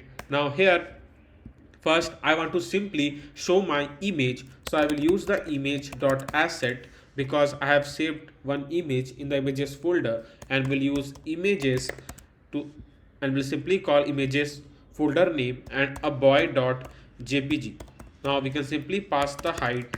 Let's pass the height 50 with 50 and a fit boxfit.cover. Yeah, boxfit.cover. Now here you can see the image. Now I want to simply center this image. So you already know that we need to use a center widget. As you can see that it is very easy to code. You just need to keep like how to use all these widgets, and it is very easy to simply make your UI. Yeah, and now we'll simply pass the height so that I can simply pass a space from the top, and now I can increase the height and width of an image, which is this. Now if you want to provide a border radius, you already know that you need to wrap up the image widget with a clip react widget. Will use the border radius dot circular, and let's pass 30 or let's pass 60. Yeah, so here it is, and this is how we can simply pass an image. Now I want to simply show my name over here. So to show the name, I will use a container. Now, I will also teach you how to make this app responsive. So rather than passing a fixed width to the container, I will use a width over here and will use a media query dot of context dot size dot width, and will simply tell a container to use a complete width of the screen. Now I'll simply use the height, like let's pass the height up to 40, and now we can pass decoration, a box decoration, color, let's pass colors dot blue. Yeah. Now here after a container, here you can see the container. Now you can see that it use a complete width of a screen, but I don't want that it simply stuck my left and right side of the screen. So I will simply write a margin edge inset dot only from the left 20.0. Yeah, so this is the container, or let's pass 30 and 30. Guess it is okay. Now we can pass a size box again, height 50.0. So these are the some details. Yeah, now we can simply pass 90, or let's keep it 50, I guess is okay. Now here I want to show first an icon, then my name. Yeah, or you can also show the text widget over here, so that you can simply tell that it simply shows my name over here. So first I'm going to use a text widget, and in the text widget I will simply write a name, that it is my name, which is simply going to show over here. I thought about like creating a text field and all, but for the text field and all we need to add a backend. But as I want to simply keep it simple, so I will simply create one contact form with a name, phone number, address, and just these three things. I guess it is okay. Now here we'll use a style, text style. Now the color will simply pass colors dot black, font size will pass 20.0, and font weight will be simply 4. Yeah, so here you can see the name. Now if you want to bring the name over here, you already know that what we need to do, we need to simply pass a cross axis alignment dot start, because column cross is like this in the horizontal direction, and main is in the main is in the vertical direction. So it is clear. Now after this we can also provide a padding. So we'll simply pass a padding to our text widget dot only from the left 20.0, or let's keep it 30, I guess, and we'll simply increase up to 24. We can use a size box again, so we'll copy and we'll paste it over here. We'll write 20, or let's keep it 10, I guess. Now here I can simply show my name. So first, as I have told you, I want to show the icon, so I will use a child row children. Now in the row, because I have used a row because I want to simply show the icon then my name, so two widgets in a horizontal direction, that's why I've simply used an row, and we'll write icons dot, and we'll write person, let's keep it person, and we'll simply pass the color, and we'll pass colors dot white. Yeah, I hope it is clear. Now we can also increase the icon size 30.0. We can pass the padding. So padding work inside the container and margin works outside the container. So these are the two different things between a padding and the margin. Yeah, we'll use edge insert dot only from the left 20.0, and here you can see that the padding work inside a container as I've told you.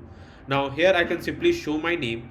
So to show my name I need a text widget here again. So rather than writing a text widget, I will simply copy and will paste it over here, and I will write my name, which is Shivam Gupta. Yeah, now we can simply pass the color white.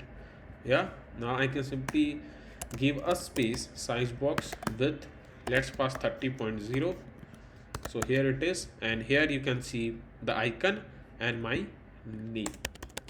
Yeah, now if you want you can provide the border radius to this container. So we'll write border radius dot circular, and let's keep it 20. Yeah, so this is what we have created for our name. Now next I'm thinking that let's show the email. So I'll copy this container and size box here again, and we'll copy this and we'll paste, I think so.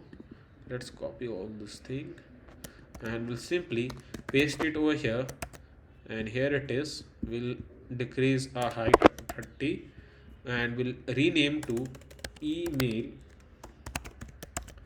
and here let's remove this email, and here I'm going to show the icon which is mail, and now I will simply write my mail, which is shivam22ckp@gmail.com. Yeah, so this is my mail. But if you are facing this type of an error, like it simply fill the complete thing, you can decrease a font size up to 22, or let's keep it up to 20, I guess. Yeah, it's okay. And if you want you can, I think 30 will be good. Yeah, so now here you can see my email, name, and now a contact number. So we'll copy this and we'll simply paste over here, and here I will simply rename to phone, and we'll simply pass icon dot phone here, and here I will simply pass my contact detail. So I'm passing the random number, don't try to call on this number. Yeah, so it is the random number that I've simply write over here. So this is a contact detail, a email, and the name. So this is the contact form that I have created. Now I can simply share any of the user. I know it is a very basic app, but if you are beginner, then if you are creating all this thing, then you are ready to code for much of the apps now. So before moving to the app, I want to simply show you that how your app will look like and how you are going to code along with me. So here you can see this is the onboarding page, and here I have added some of the graphics in the onboarding page, and here you can see that this is a title of this app, which is discover your food. So this is a graphic image and this is the title, and here I have just added a lorem ipsum text, which is a random text. But if you want you can add some interesting text to make more attracting for the users to use this app. And here you can see a button name next. Now when I tap to this button, we'll directly move to the home page, and here you can see a menu icon, a profile page icon, get your food delivered. So this is a main code of our app that we have simply shown in the home page. And here you can see the all, burger, pizza, pasta. So these are the some categories that I have tried to show in this food ordering app, where the user can simply click to this and can choose a specific category of the food item they need to order. Now here just below in the list view, they can simply see the food items like pizza, burger, and here they can see the ingredients and a price of that food item. They can also see top food deals. Here you can see that I have added a curved navigation bar, so that when the user will tap, they can simply move to the different pages like a cart page, order page, profile page. Now when I'll tap to this plus button, here I'll directly move to the food detail page, where you can see a name of a food item, which is pizza, and here you can see that the user can simply select a quantity of the food item they need to order, and here the total price will be shown, and add to cart button. So these are all the things that you are going to learn on this app, and this is a food ordering app that will simply make it from the scratch. So now let's move to the code. So here you can see the main.dart, and here you will see a debug banner at the top right position. So you can simply remove this debug banner by using debug show check mode banner to false. Now here in the leaf folder, I will simply create a new folder name which will be simply pages, and inside the pages folder, first I am going to create a onboarding page, or you can say a landing page. So here I will simply create a new file name which will be simply onboarding.dart, and here first I will simply import the package by using material.dart, and will write a stateful widget which will be simply onboarding. Onboarding, something like this. Yeah, so once you have given this dart page name which is onboarding, now we need to simply use the image in the onboarding page as I've shown you in the starting of this video. So you can see that I have created one folder name which is images, and inside the images folder I have saved one image. Now when you want to use the image, when you have saved in the any of the assets folder, like I have named images, then you need to simply go to the perspec.ml file and simply call that file name. So here I will simply call my file name, or you can say folder name, which is an images. Now I can simply use the image file that I have saved in the images folder. Yeah, so let's move to the onboarding again here, and we'll write a scaffold, now a body, a container, a child, a column, and a children, something like this. Now here first I'm going to show the image, which is this image. So as you can see that there is some blue lines appears on each widget, though I tell on my each of the course, like I have made 10 to 12 apps before on this channel, and I have already made full delivery app from the scratch. If you can simply found in my channel. Yeah, so in my each series I tell that to simply remove these blue lines by using a two lines in the analysis options.eml file, something like here in on this file. So let me add these two lines in the rules section so that it will automatically remove that blue lines from there. Yeah, so here you can see that I have added these two lines. Now you can simply pause a video, or you can simply write this code over here in the rules section. So once you have done this thing, let's move to the onboarding.dart back again here, and here I need to simply write image.asset, and will simply write a image for images folder name, and will write image file name, which is simply pan.png. png. Yeah, now we need to simply pass the color, which will be background color, and will pass colors.white. So let me call this page so that I can show you what all code I am writing here. So I will simply call this page by writing onboarding. So we will simply write onboarding, and here you can see the image, but I need to simply decrease the image size. So I will simply pass the height. Let's pass the height 300, and let's pass the width 300, and a fit box fit dot cover. Yeah, something like this. Now we can simply center this by using a center widget. So we'll simply pass a center widget over here. Yeah, now I need to give some more space from the top, so I will simply use the size box. Let's keep the height up to 90.0, or let's keep it up to 120. Now here, once we have done all this thing, here we need to show the main headline, or you can say the title of this app, which is discover your food, and I will add some random text like lorem ipsum text. But if you want to add some more text to make your app unique, you can simply do that. So this is the headline that I am using, but you can simply edit in your way if you are thinking that you have any interesting idea to make it more attractive for the users to use this app. Now here I will simply use a text widget, and in the text widget I will simply write discover your food. Yeah, now we can simply pass a style, a text style, a color, which will be colors dot black, a font size, let's keep it 22.0, and we'll simply pass font weight dot bold. Yeah, so this is the text. Now I think so I can increase the font size up to 24 or maybe up to 26. Yeah, now we can provide the space. So we'll write a size box. Let's keep the height up to 30.0. Now here you can see the title of this app, which is discover your food. Now here I can simply add a random text, which is a lorem ipsum text. But as I've told you, if you have any better idea, you can add some interesting thing over here to attract more viewers. Yeah, not viewers, are users. Yeah, so here now I need to use a text widget here again, and let me add that text because I don't remember a lorem ipsum text. So yeah, you can see that I have added the text over here, and through the text widget I had simply paste that text in the text widget, and this is the text that I have shown in the app.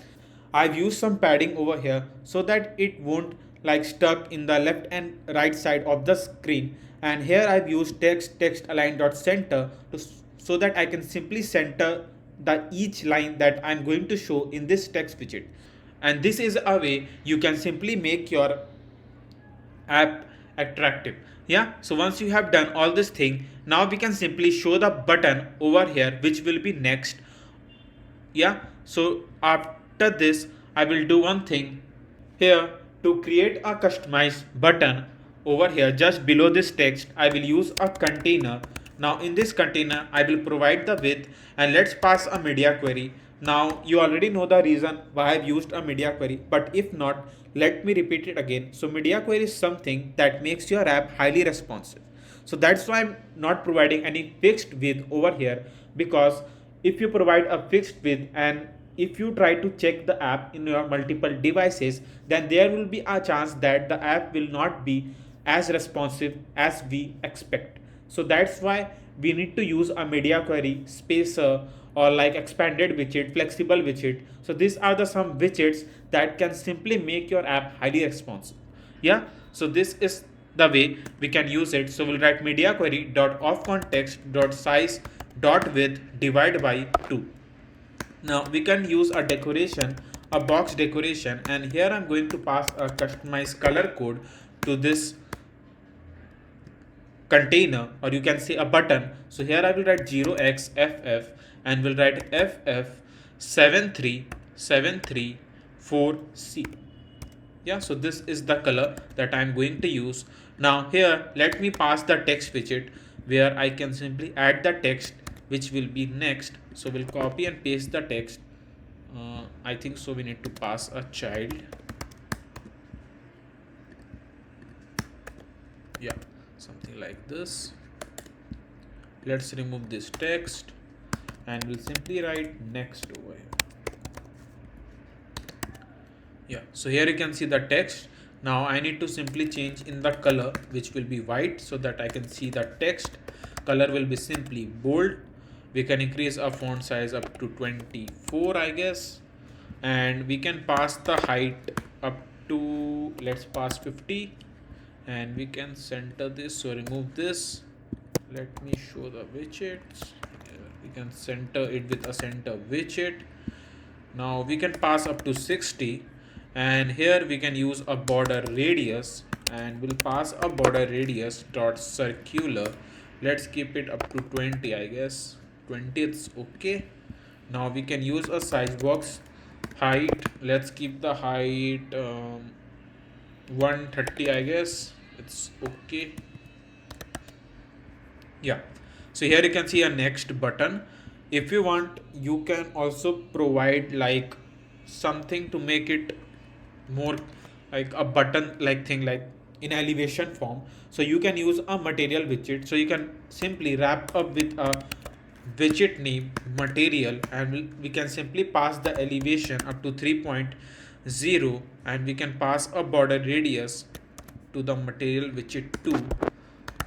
Yeah, so here it is, and now it's look like a button, and the user can simply click to this button and directly land to the home page.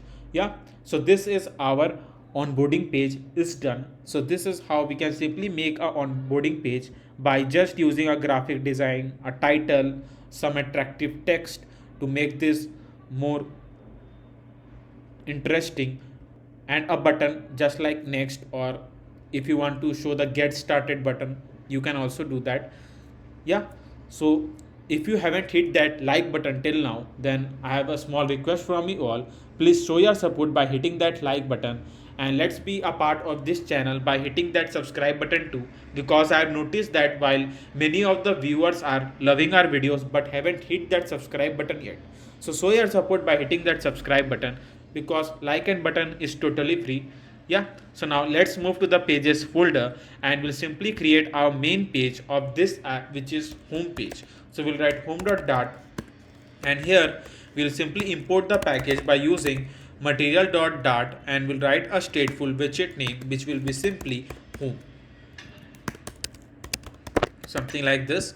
Now here we can simply write a scaffold widget, a body, container, a child, a column, and a children. Yeah, so this is the thing that we need to usually add in all the Dart files. Now once we have done all this thing, first thing I'm going to show over here is a menu button. So let's add that button first. So I will simply use the icon and will write icons dot menu. Yeah, so this is the button as you can see here. So once you write icon, it will simply show the icon over here. So let's move to the home page by using home file name, and here you can see the button, but to show the button we need to add a margin to the container. So we'll write edge insert dot only from the top. Let's pass the margin up to 50, and let's pass from the left up to 20, and we can increase a size of an icon by using size 35.0. So here you can see the menu icon. Now once you have shown this menu icon, I can simply show the text like get your food delivered. So this is the main text that I want to show here in the home page. So rather than copying the text widget here again, I will copy this text widget and will simply paste it something over here. Yeah, now we can simply write get your food. Now we can simply change it to the black color so that I can see the text, and we'll simply write W500. So here you can see the text. Now I need to bring the icon over here, so we'll simply write cross axis alignment dot start. We can pass a size box, I mean the height between these two widgets, which will be 40.0. Yeah, or let's keep it 30, I guess. Yeah, it's okay. Yeah, now we can use a text widget here again, and we'll show the text name delivered. So we'll write delivered. Yeah, and we can make it bold, so we'll write bold, and we can also increase a font size up to 30. Yeah, or let's keep it 26, and 30, I guess it's okay, or make it 30. It's up to your choice, like how you want to simply make your design and thing. Yeah, and 30. Yeah, so here it is, and here we can see the icon and the main text for our app. Now once we have done this thing, here I want to show the, you can say, a profile icon.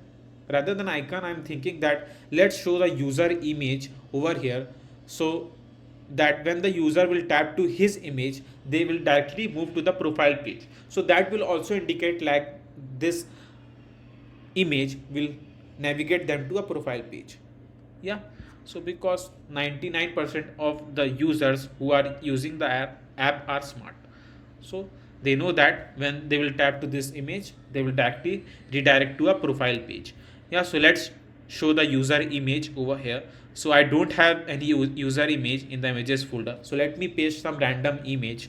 So I've added one random image which is a boy image. Now I want to show the image over here, so I need to wrap up the icon with a row widget, and we'll simply use image.asset, and we'll use images folder, which is our images folder. Yeah, now boy.jpg, and now we need to provide the height, which is 50, and let's keep the width 50 and the fit box fit dot cover. Yeah, so here you can see the image. Now I need to bring something over here. So what we need to do, main axis alignment dot space between, and we can provide the space from the right position to, let's keep it up to 20. We can provide the border radius, so we need to wrap up with a clip react widget, and here we need to use a border radius dot circular, let's give it 30. Yeah, so here you can see the image of the user, text. I think so there is lots of space between this icon and the text, I guess. Let's keep it up to 20. Yeah, now here once we have done this things, I need to show like a categories over here, a list of categories you can see. So like all, burger, pizza, or let me remind some more food items, burger, pizza, all. And what should be kept, pasta, let's keep pasta, burger, pizza, all. So this is the four categories that I can keep. Now if you have any more idea like anything, you can simply keep on adding on these categories. So let's do this. So here we need to use a list view because I need to simply show the thing in the horizontal direction. So I will use a list view, and here we need to use a children, and in the children I need to first show the container. Now in this container I need to show the child a text.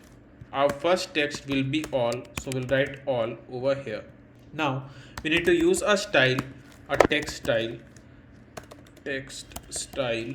Color will be simply colors dot white, and a font size 20.0 or 18.0. Let's keep it 80.0, and font weight dot bold.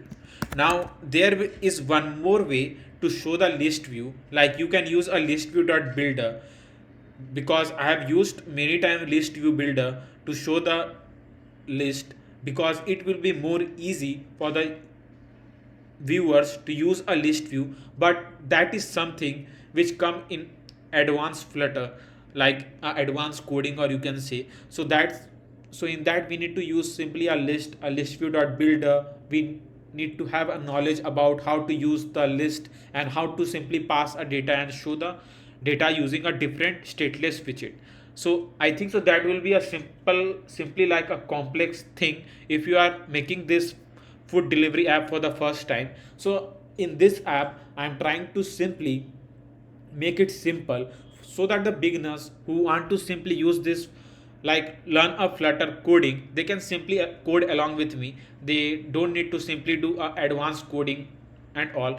So that's why I'm keeping this list view as simple as I can. So if you think that there is much more way to write a list view, I know you are correct, but the reason I'm writing in this way is because so that the each beginner who are learning the Flutter for the first time, they don't face any problem to write a code. I think so that's much clear. Yeah, so here we need to use a decoration, a box decoration, and here I need to use a color. So I'm going to use the same color that we have used for the next button, because this is our app main color, you can see that. Yeah, so we'll copy this color. This color gone, yeah, here it is. So we'll copy this color and we'll simply paste it something over here. So there will be some bug, I know that there is a render box error thing. Now let me explain you what is render box error and how you can simply fix that. So a list view is something that needs like how much space I should use in the app. So if you use the list view something like this, then it will simply show the render box error. And this error is that I don't know how much space I should use in your app to show the list. So that's why this error you are facing. So to fix this error, just wrap up with list view with a container and tell him that this is the specific space and you can use that much space. So that's why I will pass the height up to 50, or I think so 50 will be too less. Let's keep it 120. Yeah, and because we need to pass in the horizontal direction, so I will simply pass a scroll direction axis dot horizontal, something like this. And now here you can see that, and let's keep it 50. I guess it will be okay for the list view to use that much space.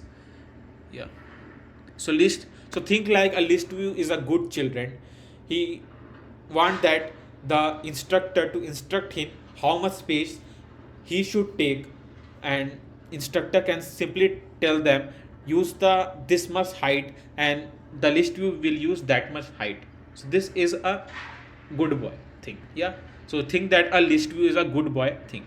So here we have wrote a container, and we'll simply pass a width, and we'll pass a width to this container. Let's keep it up to 80. Yeah, and now we can simply center this by using a center widget. And here you can see the alt text category, you can see. Now we can simply pass the height, like size box height 40.0, something like this. 40 will be too much. Let's keep it 20. It is okay.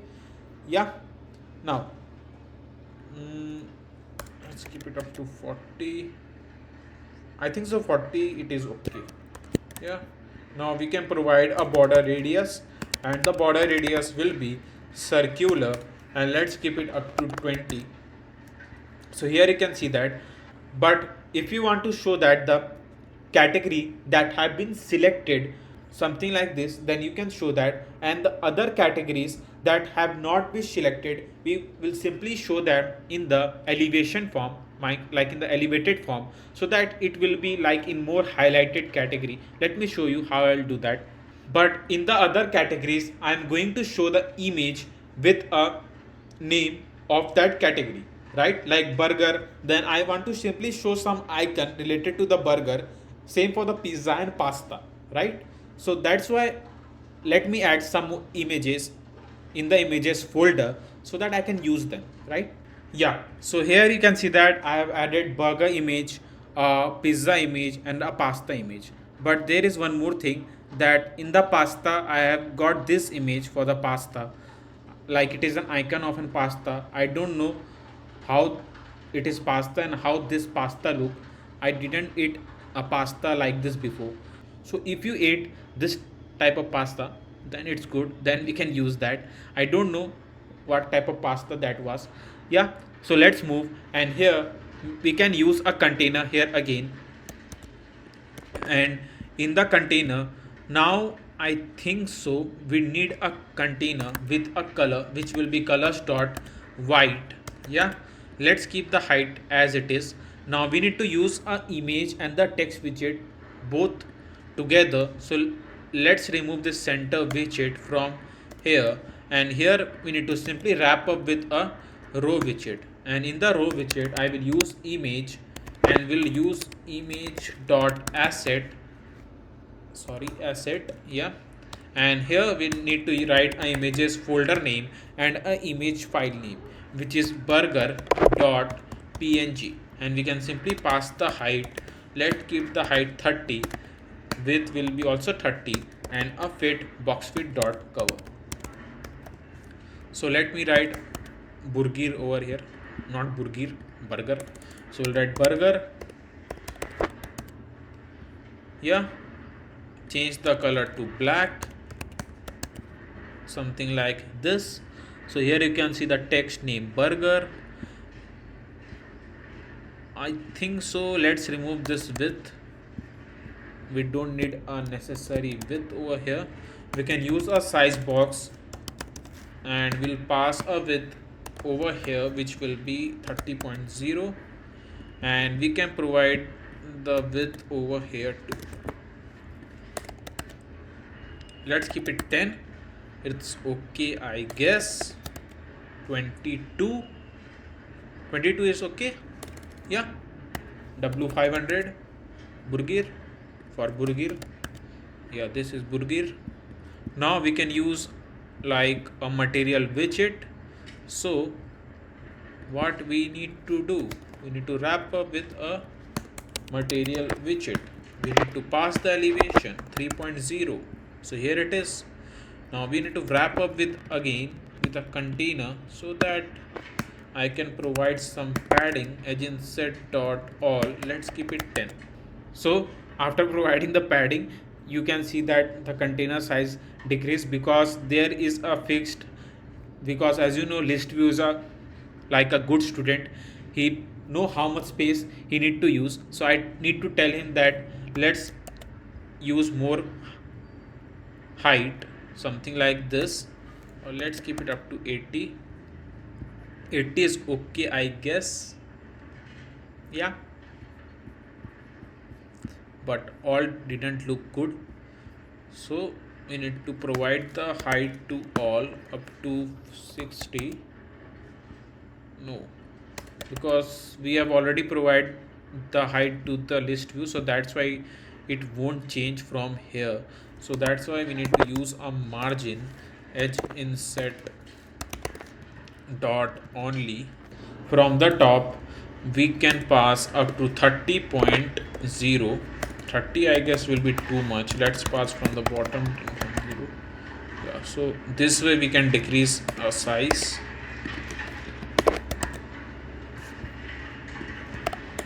20 and 20.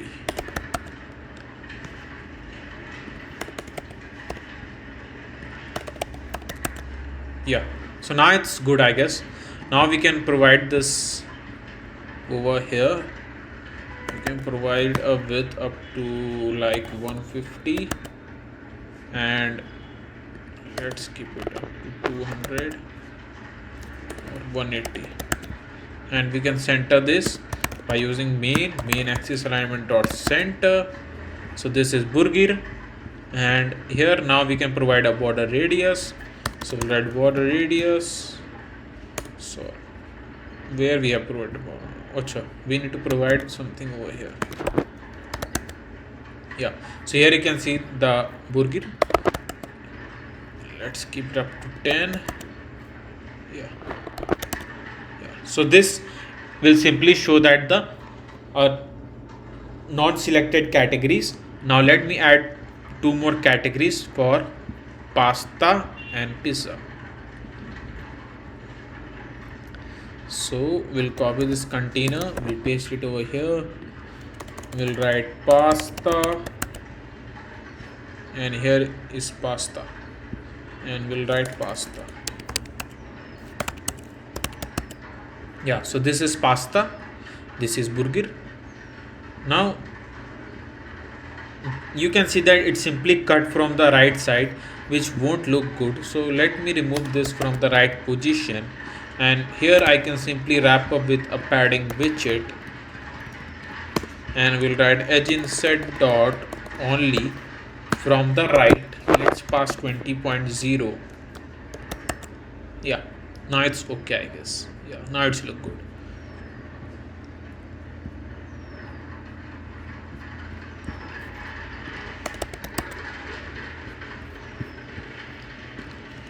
Will be okay, because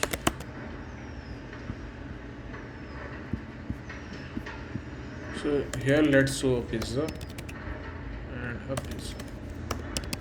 Yeah, so here it is. Now the category we can add over here, which is pasta and a pasta. So here you can see all the categories that we have shown in the app. Now if you want to add some more categories in the app, you can simply keep on adding the categories here in the list view, something like this. So here it is done. Now I'm going to show, like, if the user have selected all categories, then the all food categories over here. So I have added some more images over here, which is like some pizza, burger. So let me rename this to burger. Yeah, so I think so the name will be same. So let rename this to burger 1. .jpg. Yeah, so here it is done. Now here I need to simply create a container widget, and in this container widget I will simply use a child, a column, and a children.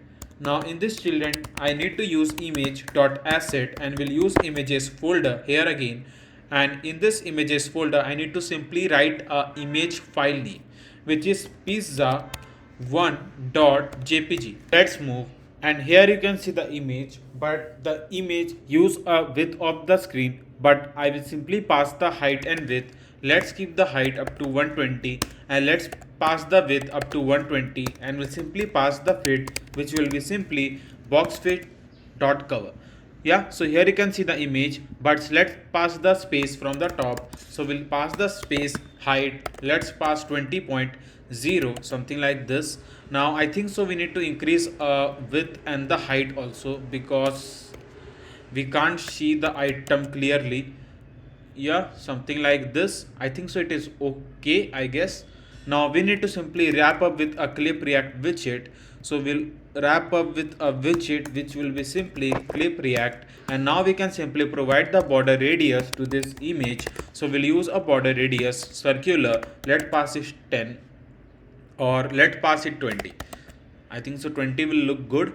Now here you can see the first item, but let's add the more detail. This is just a image. So here we'll pass a decoration, a box decoration, and here I'm going to pass the color which will be simply colors.white. Yeah, now here once we have done all this thing, we need to simply pass a text widget. So why to write the text widget here again? So we'll copy it from here and we'll paste it, and we'll simply pass a food name which is pizza, something like this. Now you can see the text, but we'll use a cross, and we'll use a cross axis alignment dot start, and we can use a space to like between this image and the text widget. So for that I need to use a size box, and let's pass the height 20.0, and also make this text to bold form. So we'll use dot bold, something like this. Now here once we have done all this thing, we can use a text widget here again, so that we can show that what all ingredients present on this pizza or any of the food item. Yeah, so we'll copy the text widget here again, we'll paste it something over here, and here we'll use like cheese, and what should I add? What is more on the pizza? Let's pass tomato. I think so tomato is there in pizza. I don't like pizza, so I don't eat too much pizza, so I don't know what should I write in the ingredients. So let me think about it. Let's pass like bread. Yeah, bread. Yeah, and we'll simply pass W500, and we'll simply make it up to 18, something like this. Now we can show the price, so we'll copy the text widget from here again, and we'll paste it something over here, and now we are going to pass the price that we want to show, and we'll simply pass the price up to 50, and let's increase a font size up to 24.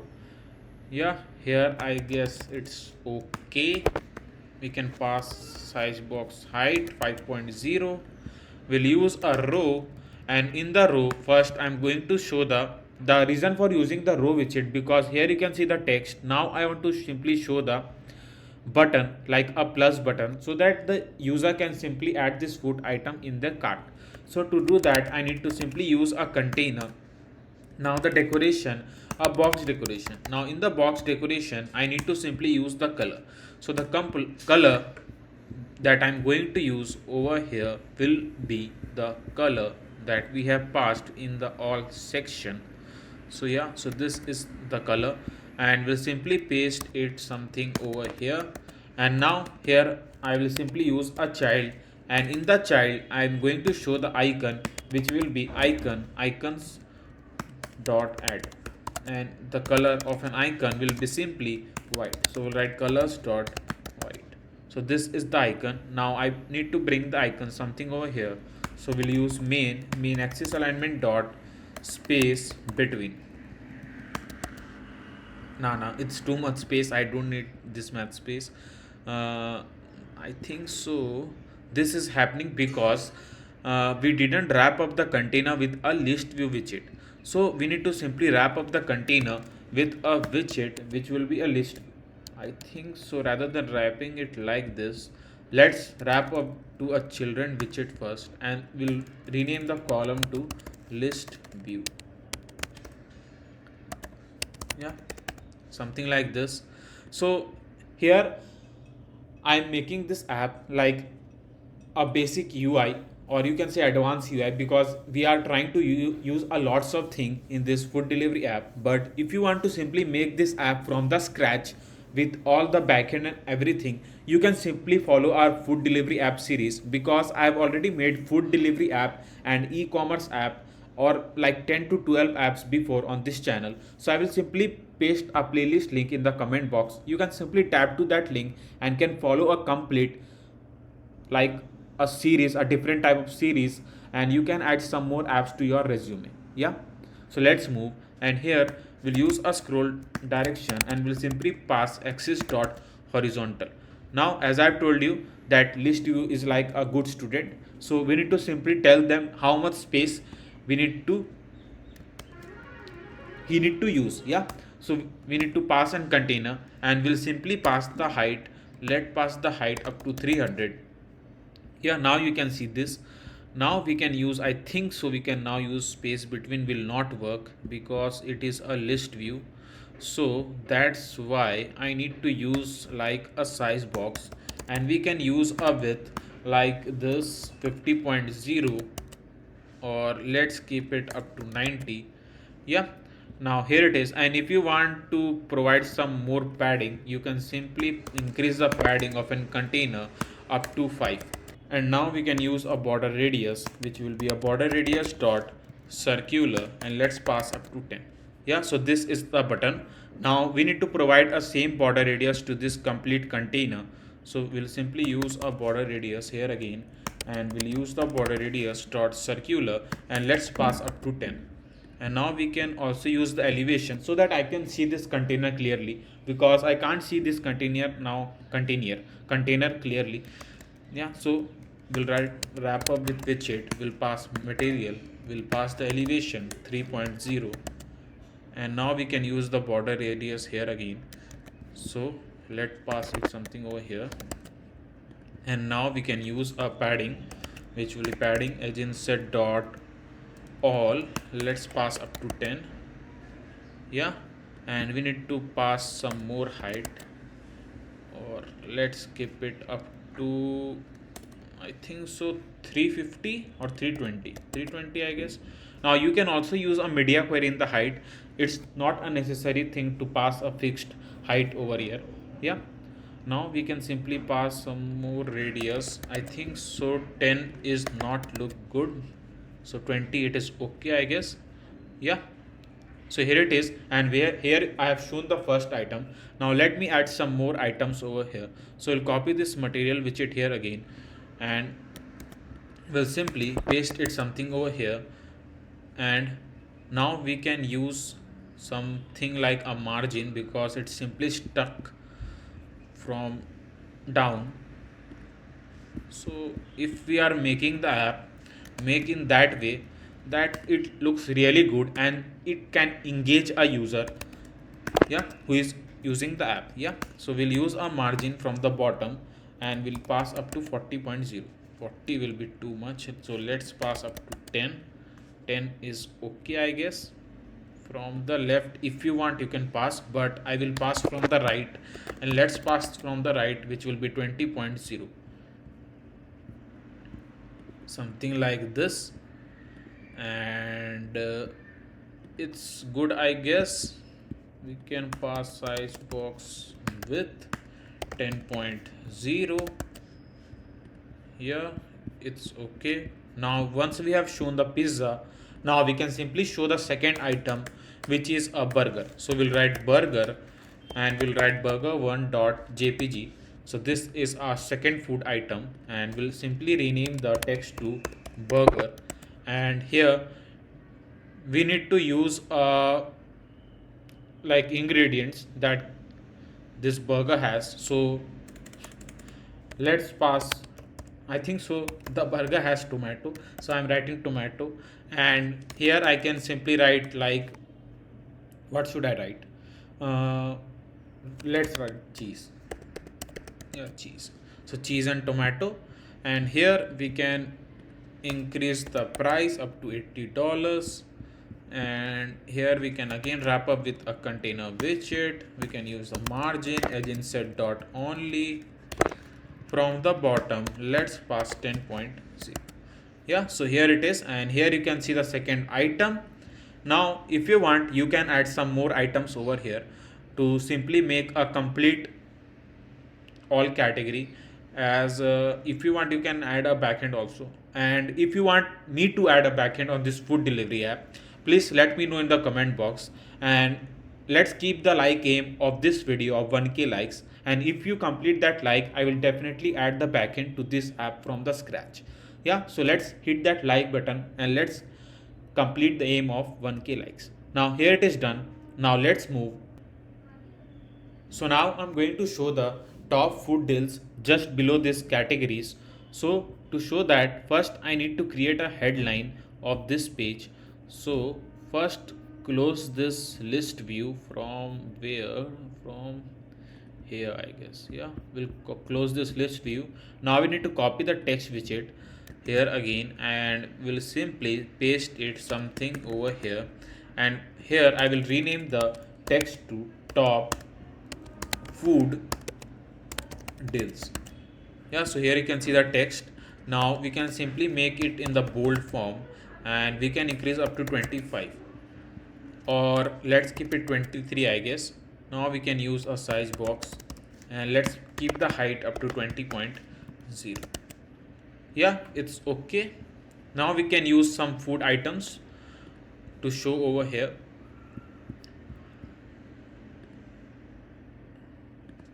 Padding against dot 0.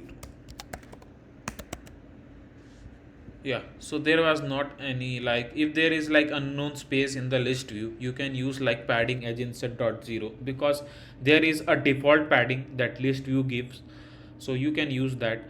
Now here to show the food items, I will do one thing. I'll copy this container here again with a list of food items, and we'll copy and we'll paste it something over here again, and here you can see the items. Now let me pass the single child scroll view so that the user can simply scroll the screen and you won't face this error.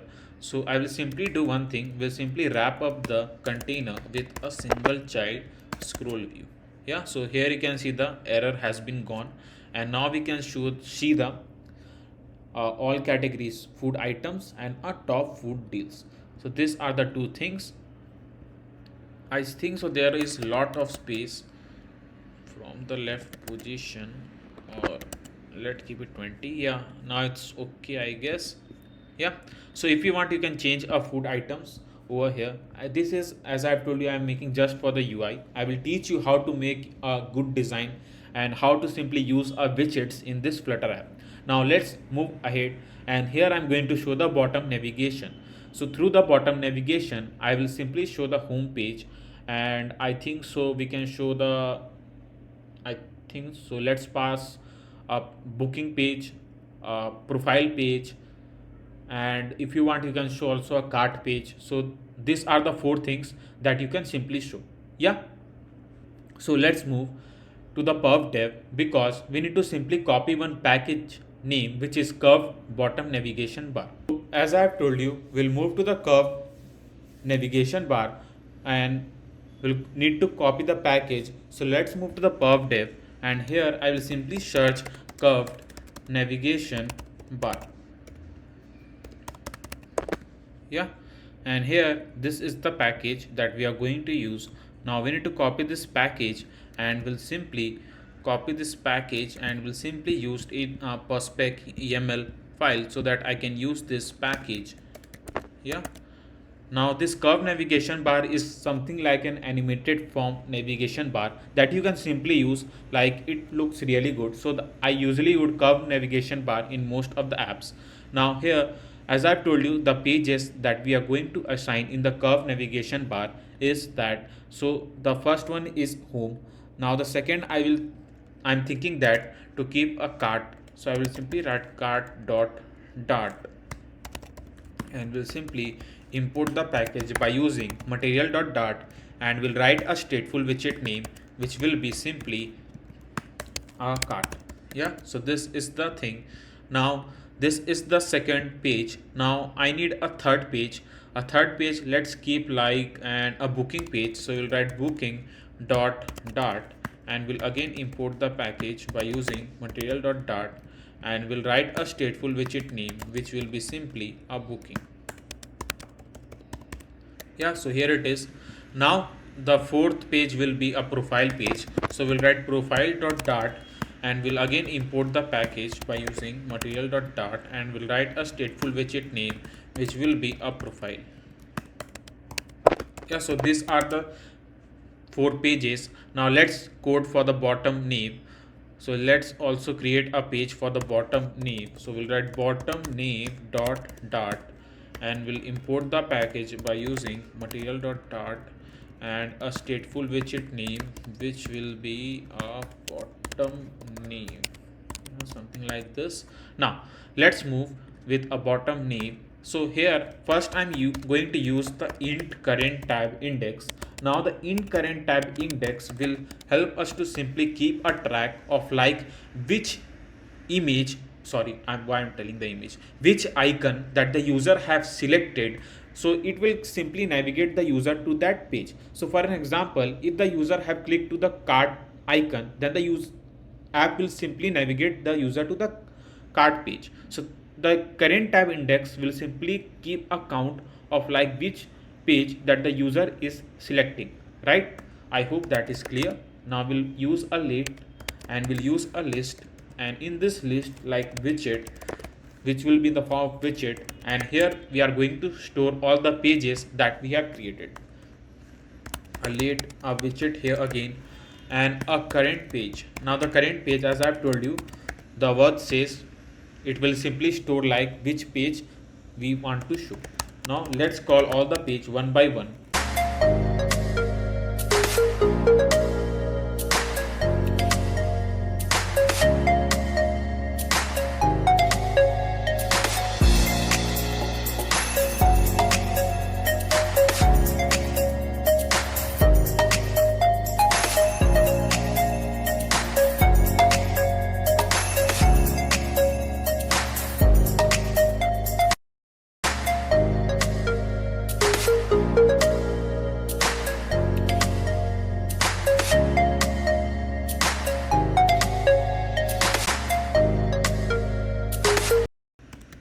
Yeah, so I've written all the pages that we want to show. Now let's store the pages in the pages list that I've created. So for that I need to use a init state, and in this init state I will simply call the page one by one.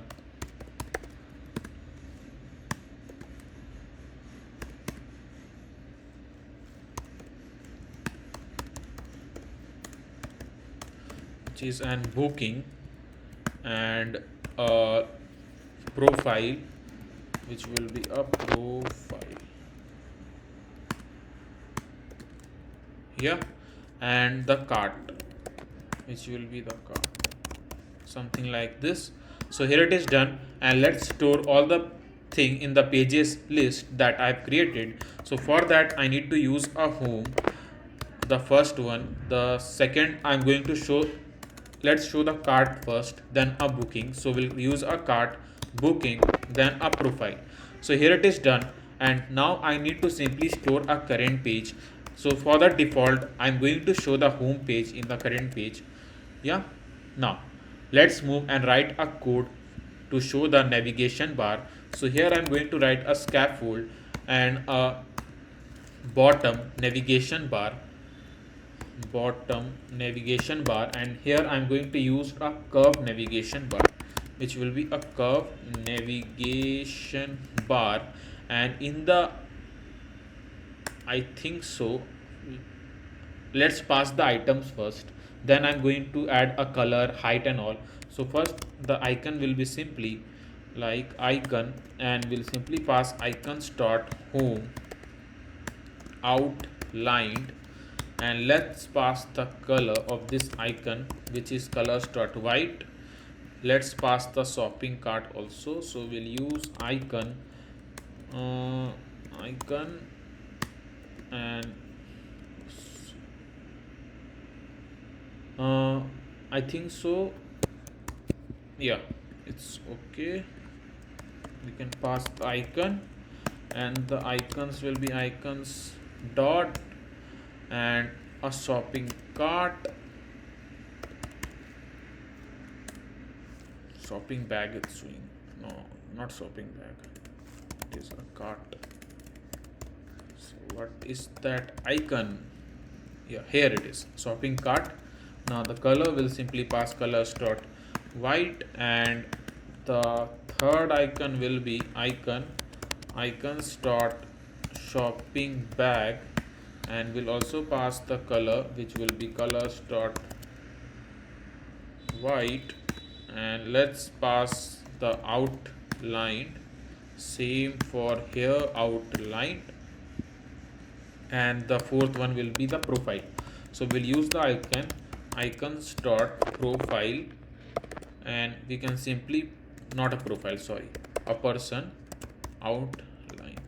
Yeah, so these are the some icons that I'm going to use in the app to show the bottom navigation bar. Now let's pass the main thing, the function over here. So first I'm going to pass the height, like how much height I want to show for this curved navigation bar. The background, wait a second, the background color, and we'll simply pass the background color, colors dot white, and the color will be simply colors dot black. I hope that I'm writing the correct color over here. I will see that once we run all this thing. Now we can simply pass the animation duration. So we'll pass the animation duration. Now the animation duration is something. So for an example, when the user will tap to the home page and they simply tap to the second page, not second option or icon, then how much time it should take from home icon to shift to the another icon. So this is the animation duration, and you can simply pass the duration up to like a milliseconds, and we'll pass a milliseconds 500. Yeah, now in the on tab, here in the on tab we'll simply pass the index, and here I'm going to simply show the index that I've told you. The use of current tab index is here, so we'll use the in tab index something like this. So once you have wrote all this thing, the main command that we need to add is a body. So the body, through the body we'll simply keep the track of like to show the pages. So for that I need to write a body, and we'll write a pages and a current tab index. So our bottom navigation is done, and let's call this so that I can show you what all code we have written over there. So bottom nav, yeah, so here you can see the bottom navigation and how we can simply navigate to a different pages by using a bottom navigation. Now if you think that the size of an icon is really small, you can simply increase the icon from the bottom nav to, yeah, so we can simply pass the size up to 30.0, and we can pass the same size in each of the cases. If you want, you can do that. Yeah, so here you can simply increase the icon size, and you can simply navigate to a different pages. So our bottom navigation is also done. Now let's move with a main thing, which is to show the food in detail so that the user can simply order them. So we'll move to the pages folder, and we'll simply create a new file name, which will be let's keep the file name food detail, and we'll write food detail dart, and we'll simply import the package by using material.dart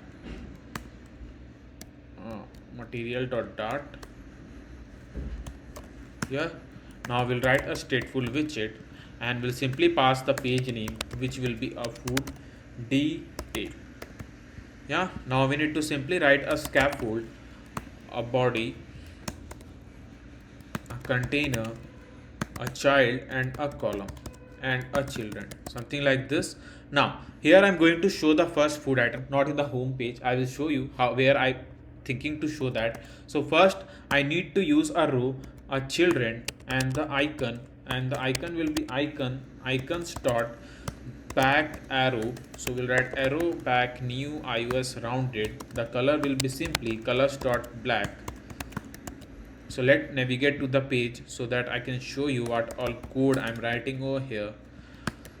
But before moving to this page, if you haven't hit that subscribe button till now, so let's hit that subscribe button and be the part of this awesome Flutter family, because this is just like we have created 10 to 12 apps in this channel, but I'm going to bring some more awesome series on this channel. And if you want to learn a Python, the Python series is also ongoing. So I have already uploaded like 2 to 3 parts of an Python, so you can still also learn about more about a Python. So this is the one of the most interesting channel on the YouTube, where you can simply learn different type of codings and can also make the app from the scratch. So hit that subscribe button, because I'm noticing that many of the viewers loving our videos but haven't hit that subscribe button yet. So show your support by hitting that subscribe button. Now let's move forward, and here you can see the back arrow. Now you can't see, but let's pass the margin. So we'll use the margin as insert dot only from the top 50.0. Now if you want, you can increase a size of an icon up to 30.0, and you can do from the left, and we'll pass the left from 20.0. So here you can see the now icon. Now we need to simply wrap the icon with a gesture detector, and in the onTap method I need to simply pass navigator dot pop context, something like this. Now once you have written all this thing, as I've told you, I need to simply show the image over here. Now to show the image, I will simply use image dot asset, and the image is folder name. And now I need to write let's show a burger, I guess, dot jpg. The height is too much, maybe 50. Let's keep the width 50. Let me add some another thing, or let's pass like burger dot png. Png will look good, I guess.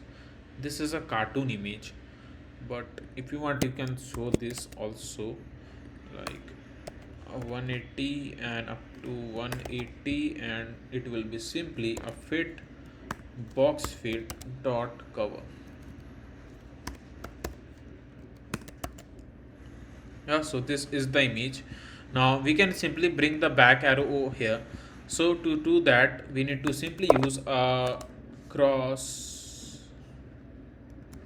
No, I don't think so. We need a cross. Why I pasted in a row widget? Sorry for that.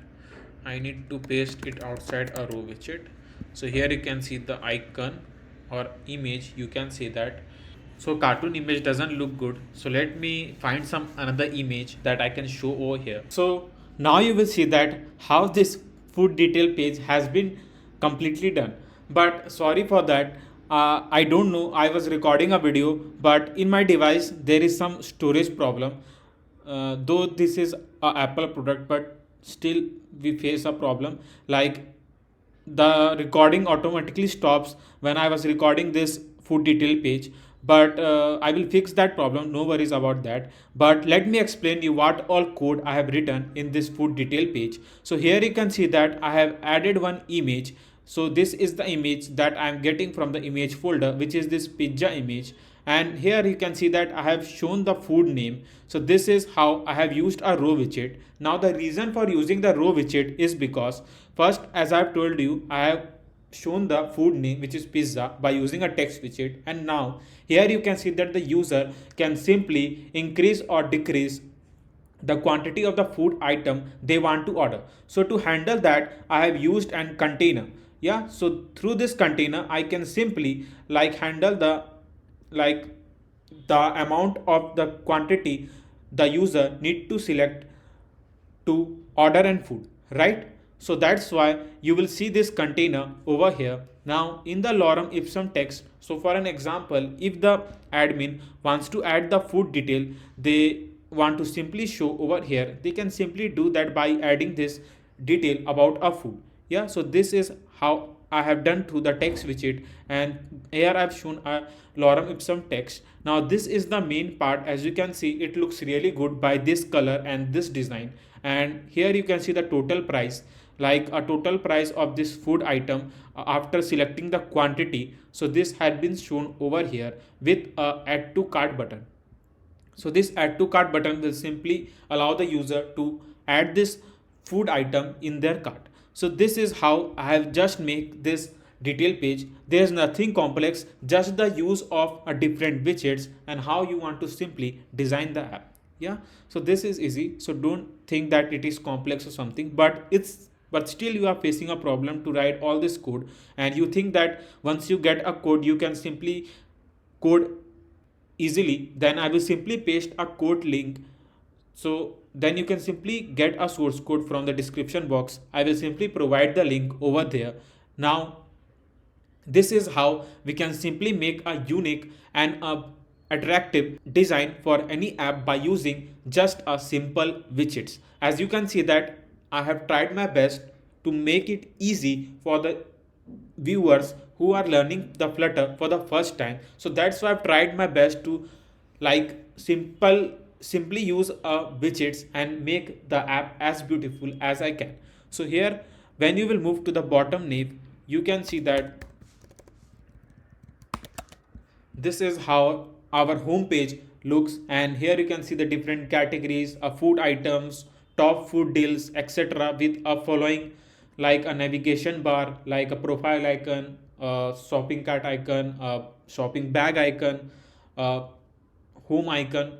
So congratulations, you have simply completed a Flutter beginner course, and now you have lots of logic behind the code and the widgets we widely write in the VS Code. Now as I have told you, I have already made 10 to 12 apps before on this channel. Now you can simply follow all that series and can add some more apps to your resume, because now you won't face any problem to know about a code and the widgets that we'll cover in that series. And let's keep the like game on this video of 1k likes. I know you will definitely do that, as I am noticing that while many of you are loving our videos but haven't hit that subscribe button yet. So show your support by hitting that subscribe button, and let's be a part of this awesome Flutter family. Until then, keep coding, keep having fun. I will see you next time. Thanks for watching.